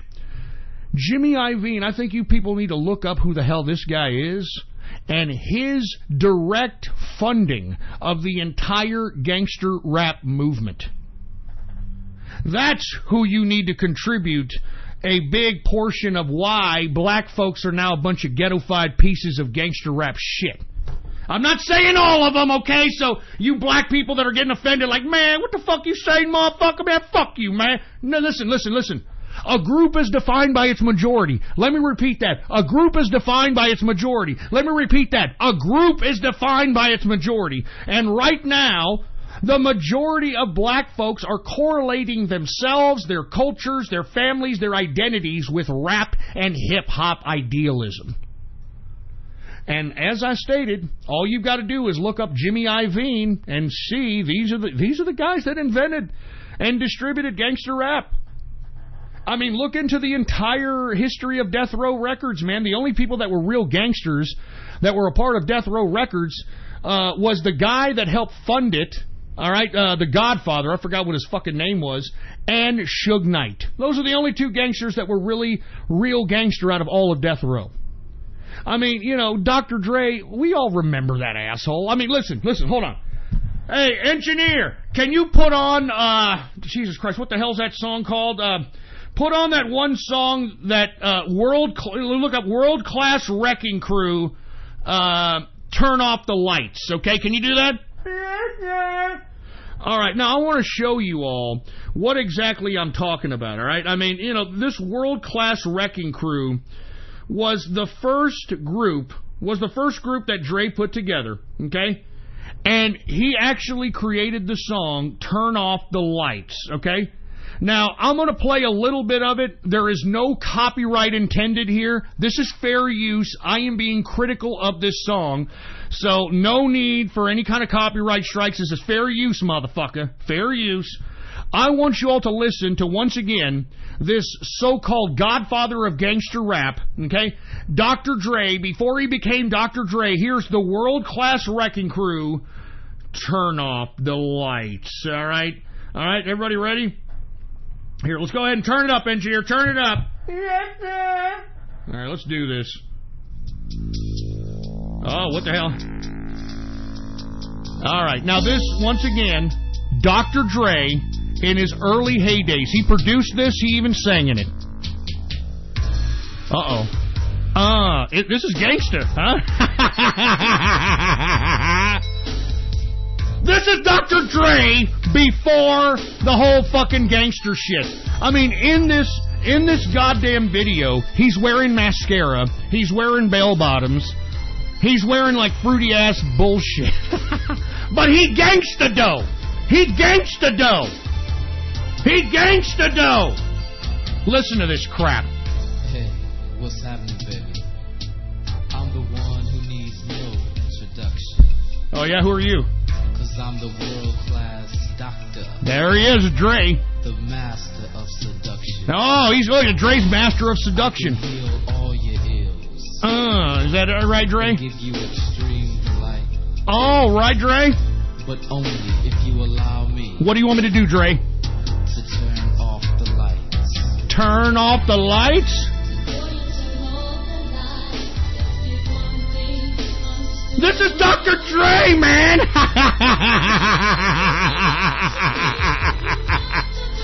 Oh, my God. Here, sing it with me. 'Cause I'm a hell of a woman, and for me it takes a hell of a man. So I can't turn off the lights, let the man feel understand. All right, shut that shit off. All right, we get it. Good God. Now, the only reason I brought that up, folks, is I want everybody to realize that Dr. Dre is a fake goddamn studio gangster from hell. But you see, you try to tell that to black folks, they're going to be like, nah, man, you motherfucking gangster, man. He motherfucking gangster up in his motherfucker. He gangster. He gangster. Anyway, let me move on. I didn't mean to, kind of go overboard on that particular topic, but I fucking hate Dr. Dre, man. I mean, he's responsible for all the ghetto-fied gangster activity in this country, and if you want my personal opinion, he should have got his goddamn wig split years ago. He should have got his cap peeled years ago, man. What a fucking piece of shit. Anyway, let me move on, folks. We got about 2 minutes left, but we're gonna take a couple more headlines from Drudge. Another Drudge is a poll. It's a shock poll. Kim Jong-un more popular than Nancy Plastic Face Pelosi. No shit. No kidding. And I'm telling you, all you people that vote for Nancy Pelosi in California, you people, you all deserve to be pistol whipped. I'm not even kidding. You people are morons. Jesus Christ, man. All right, let me move on here. Merger to make AT&T Comcast world's most indebted company. What the hell does that mean? Let's go ahead and take a look at this. All right. Oh, man, look, I don't have a Wall Street Journal account. God, I'm not going to fucking pay for Wall Street Journal, you dicks. So I guess I'm not going to be able to read that one. Sorry, folks. Gallup poll, Trump approval, best of presidency. Well, no shit, folks. That's what I keep telling you. The regular American people, the Americans, the true patriots of this country can see right through the fake news. We can see right through the fake news, and, you know, I'm going to be honest with you, most people in America that are pro-Trump listen to shows like this for their news and information. They listen to independent media for their news and information, and that's why they're not getting goofed by the narrative that these mainstream media lying, slanderous, liable pieces of trash are attempting to convey on their mediums. We are not listening. We will not listen. We know you're a bunch of fake news bastards, and I agree with the president. The biggest threat to America's national security is fake fucking news. I completely agree. I completely agree. Jesus Christ. Hey, look at this. Ex-CIA employee charged in major leak of agency hacking tools. Oh, did they find somebody? Really? Let's take a look at what the hell they have to say about this, all right? All right, federal prosecutors on Monday charged former CIA employee with violations of the Espionage Act and related crimes in connection with the leak last year of a collection of hacking tools that the agency used for spy operations overseas. Let's stop lying. All right, it was WikiLeaks Vault 7 that released all those tools. And look, we all saw those tools. They weren't for fucking spying on fucking people. They weren't, they weren't there for spying on enemies, spying on those that are threats to America's national security. They were there to spy on Americans, folks. These goddamn CIA cyber tools, these cyber weapons that were built by the CIA themselves, they were there to spy on us. That's why I hate the CIA. I'm sorry. I don't like the CIA. I don't like the FBI. These people are scumbags. These people think that they control our country and everybody else's country. And I will not rest. Even if I'm dead, I will not rest until both these organizations are a distant memory. I mean, what the hell has the CIA done besides sit here and, used us as guinea pigs and, done all kinds of experiments? I don't even want to get into it, man. They're just a fucking rogue, evil organization, and so is the FBI, man. Anyway, Joshua Adam Schulte, who worked for the CIA group that designs computer code to spy on foreign adversaries, was charged in a 13-count superseding indictment with illegal gathering and transmitting of national defense information and other related counts in connection with what is considered to be one of the most significant leaks in CIA history. Well, I mean, thank God that person is a patriot and leaked that shit out, because now we have an idea on how and in what capacity the CIA and other government agencies are fucking snooping on us. Jesus Christ. Let me tell you a couple more headlines here. Oh, look at this. Look at this. Listen to this. As summer travel begins, TSA says, come early and be prepared. I fucking hate TSA, man. What a waste of taxpayer money, and what a waste of allocating authority. I mean, like I've said, folks, who is the TSA members? Who are the people that are out here fondling your young one, fondling your wife, fondling you? Who are these people? They're either Shaniqua with the long fingernails or some fat, disgusting autist who was forced to get a job and now gets to feel up young little kids. You know what I'm talking about. You know what I'm talking about. I mean, seriously, for Christ's sake. Makes me sick. It makes me sick, folks. I hate the TSA. I mean, the TSA, folks, has constantly been breached by a variety of different government organizations. They've been able to take on all kinds of weapons, all kinds of shit on the plane. They are completely useless. You know what the TSA is good for? Harassing law-abiding American citizens, just like most government agencies are good at doing. Fucking hate the goddamn TSA, man. I'm not even kidding. I'm sick of them, man. They make me sick. I spit on anybody who's a TSA agent. If you're a TSA agent, you're a fucking inhuman piece of fucking legalized child molesting shit. And I hate you. Give me a freaking break. Yeah, come prepared, come early. I'm the TSA. I'm gonna have to fondle you. I have to feel your nuts. Ha ha ha ha. I gotta feel your wife's orifices. Ha ha ha. I'm a TSA agent, and then after work, I'm gonna play video games and watch fucking My Little Pony, My Little Pony. Jesus Christ. Who else? What else do we have here? Next headline. Elon Musk alleges that extensive sabotage by employee. Oh! Is that what you're gonna do now, Elon Musk? Huh? You're gonna blame your employees for your incompetent production? I thought you were the mad fucking genius that the media was trying to pump you up as, fucking Elon Musk. I thought you were some badass inventor, engineer. Bullshit. You used $5 billion of our tax-paying dollars to build this stupid, ridiculous nonsense that you can't even produce as a working model to begin with. And it makes me sick every time I see Elon Musk and his fucking stupid name and his fake-haired face. Now he's going to claim that, oh, there was an extensive sabotage by an employee. How the fuck did you not know? You're supposed to be in charge of all this development. I thought you were Mr. Brilliant Genius, for Christ's sake. How can an employee do extensive sabotage when you are supposed to be the big bad wannabe Tesla scientist, you fucking jerk? I keep telling you folks, all you people that worship this asshole Elon Musk, I mean, you're worshiping a fraud. You're worshiping a complete fucking fraud. And let me tell you, I personally wish that the government of the United States would audit this son of a bitch for the $5 billion taxpayer U.S. dollars that we gave him to build the garbage he can't even fucking build to begin with. No, it was my employee. It's sabotage. That's why all the cars are going up in flames. That's why cars are crashing. It was my employee. Shut up, Musk. Go fuck yourself.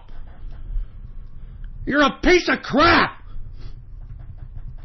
You're a piece of crap. I swear to God, I'm not even kidding around, man. If I saw Elon Musk in a fucking bar, I would punch him in his face. You think I'd give a shit if I fucking went to jail? I don't care, man. I would punch him in his fucking stupid plastic face for fucking defrauding American taxpayers and making America look like a fucking bunch of idiots because they think that he's some kind of a goddamn genius. I mean, what the fuck have you ever produced, Elon Musk, except helping create PayPal with Peter Thiel? And as a matter of fact, Peter Thiel was the brains behind that operation. Jesus Christ, man. Anyway, let me move on for Christ's sake, all right? Trump readies $200 billion in new Chinese tariffs. You're goddamn right. You're goddamn right. This is what I keep telling you folks that are, feeding off the media hype that, if Trump gives tariffs, he's going to start a trade war and it's going to be bad for America. How is it going to be bad for America when we're giving China $600 billion in a trade deficit on an annual basis? How is it going to be bad for us if we don't send them $600 billion next year? How is that bad for us?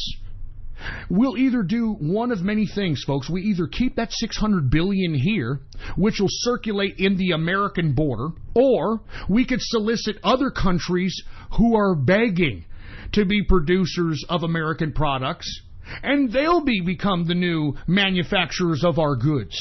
Do you understand? We, as Americans, can no longer accept these imbalanced trade deals, folks. We can't accept it. It's unsustainable. What are we supposed to do? Continue to add on to our national deficit so we can continue to give $600 billion in a trade deficit to China on an annual basis, $170 billion in a trade deficit to the EU on an annual basis, $100 billion in a trade deficit to Mexico on an annual basis? I mean, I could go on and on. Are we supposed to just continue to do this? Because why? We're Americans? Man, fuck you! Fuck you! All of you fucking people. You know what this shows? This shows that our supposed allies aren't really our allies after all, aren't they? Huh? Once we start asking that, hey, we want a little bit of an even keel on the damn trade deal, they're looking at us as if we just took a piss on their Sunday dress or something. They're looking at us cross-eyed as if we just done took a turd on their Constitution. I mean, I'm not even kidding around, folks. They're looking at us as if we have the problem when we're the ones sending them all of our money. This just goes to show you who our real allies really are, for fuck's sake. Pieces of crap Eurocucks and all these other idiots trying to demand the United States continue to spend out of its wazoo for what? For what? Jesus Christ. Anyway, look, we're already at about 9:40 p.m. Central Standard Time here. All right, 10 minutes over the 3-hour allotted time for this broadcast.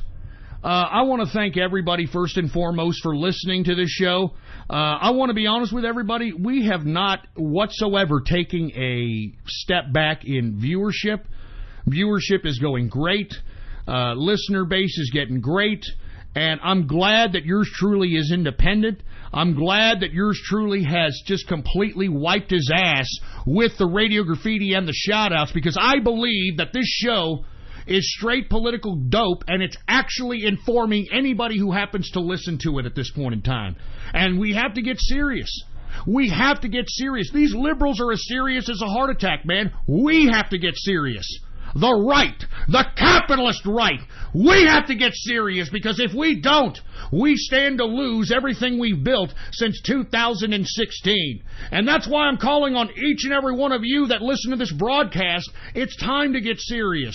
It's time for you to start a blog. It's time for you to start a video vlog. It's time for you to post on forum posts. It's time for you to communicate on chat rooms. It's time for you to repost things on Twitter, on Facebook, and other social media. We have to put the contradictions, we have to put the hypocrisy in the faces of as many liberals, of as many leftists, and as of many Democrats as we possibly can, so they can no longer deny, they can no longer lie, they can no longer sit here and tell us absolute fucking just disgusting, pathetic crap and call it truth. They can't do it any longer, and that's why I'm calling on each and every one of you to start taking politics very serious. Start taking capitalism very serious. All right? Because these liberals are dead serious, folks. And when they take control, they're going to take away everything that we have built.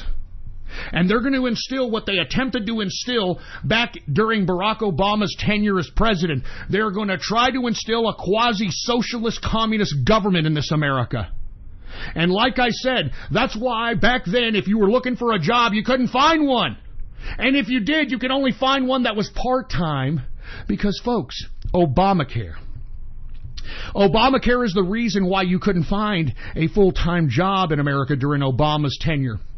Obamacare was the reason why you couldn't get overtime in Obama's tenure.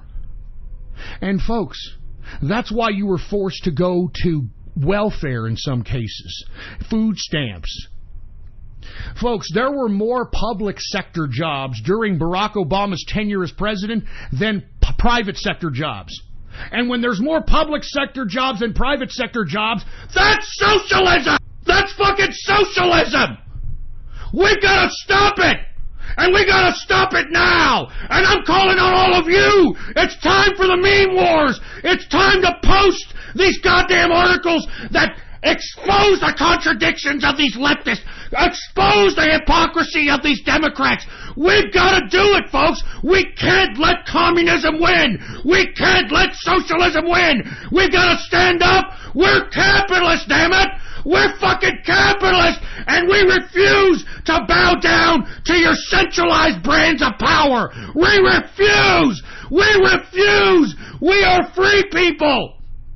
We are free people. And we will take our freedom if you attempt to take it away from us. We will take our freedom if you attempt to take it away from us. Do you understand me? Do you understand me? America is not only politically aware, we are now politically awake. We are politically awake, and we're not going anywhere, goddammit! We're not going anywhere, goddammit! And that's why I'm calling on each and every one of you that are listening to my voice. By God, it's time for you to get political. By God, it's time for you to get serious. It's time to get off the fucking sidelines and get on the front lines. And by God, the front lines are right outside your fucking door. Wake up! It's time to get serious, for fuck's sake, man. It's time to get serious. And I'm calling on each and every one of you to get serious. Don't you understand me? Don't you understand me? I hope you fucking understand, man. because I'm out here giving you my fucking heart. I'm giving you my fucking soul. I'm risking my life. I'm risking my freedom every time I do this fucking broadcast. But I'm going to continue doing it because I'm dedicated to a higher purpose. I'm dedicated to trying to create as many capitalists as I possibly can through this fiber optically connected world that we call the internet. I'm dedicated to making sure that people that listen to my broadcast know the fucking truth! The truth! That's what I hope. And I hope each and every one of you spread this show link around like wildfire. Because this is purely an organic show. It's a purely an organic show.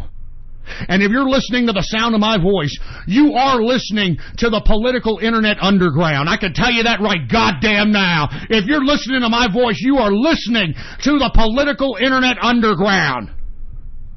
So I need you to spread this link around like wildfire. This show is live every Monday, Wednesday, and Friday, 6:30 p.m. Central Standard Texas Time, right here on the official website of the True Capitalist Radio broadcast, and it is ghost.report. That's what you type in your browser. It's that simple. Ghost.report is the official home of the True Capitalist Radio broadcast. You can catch the live stream, or you can catch the archives. You can catch the blogs. Lots of content on ghost.report. So make sure to add it to your bookmarks, add it to your favorites. And once again, folks, I will be in the True Capitalist Radio chat room later on tonight. If you want to be a part of the True Capitalist Radio chat room, well then go to my Gab, check out my Gab. Go to my Gab account, Politics Ghost, all one word, no underscores, Politics Ghost, and hit the subscribe button for premium content. That's right, folks. Hit the subscribe button for premium content, and once you do, private message me on Gab, and I'll be sure to give you a private invitation to the True Capitalist Radio chat room. It's as simple as that, folks. Anyway, this has been a great Monday show, if I don't say so myself. This is episode number 581. Episode number 581. It is June, actually it's June, what is it? Is it June 18th? It's June 18th. June 18th, 2018, and I hope that you all thought this was a pretty decent show, to say the least. I want to thank everybody for tuning in with me. Whether you like me, whether you hate me, just keep listening, baby. All right, just keep listening. Thanks to everybody in the inner circle. You're what's keeping me going, baby. Thanks to everybody in the True Capitalist Radio chat room. I'll be in there as soon as I possibly can. And once again, I will be back this Wednesday, 6:30 p.m. Central Standard Time. Please be here for the live show, or if not, catch me on the archive. Either way. Anyway, folks, I am out of here. Thank you very much for tuning in with me. And once again, death to socialism! Death to feminism! Death, death, death to communism! And long live the capitalist army. I'm getting the hell out of here. Thank you very much for tuning in with me. Be back Wednesday, 6:30 p.m. Central Standard Time. You better be here, baby, because it's capitalism or death. It's capitalism or death. It's capitalism or death. Capitalism to the soul till the bullet hole. You're goddamn right. I'm out of here.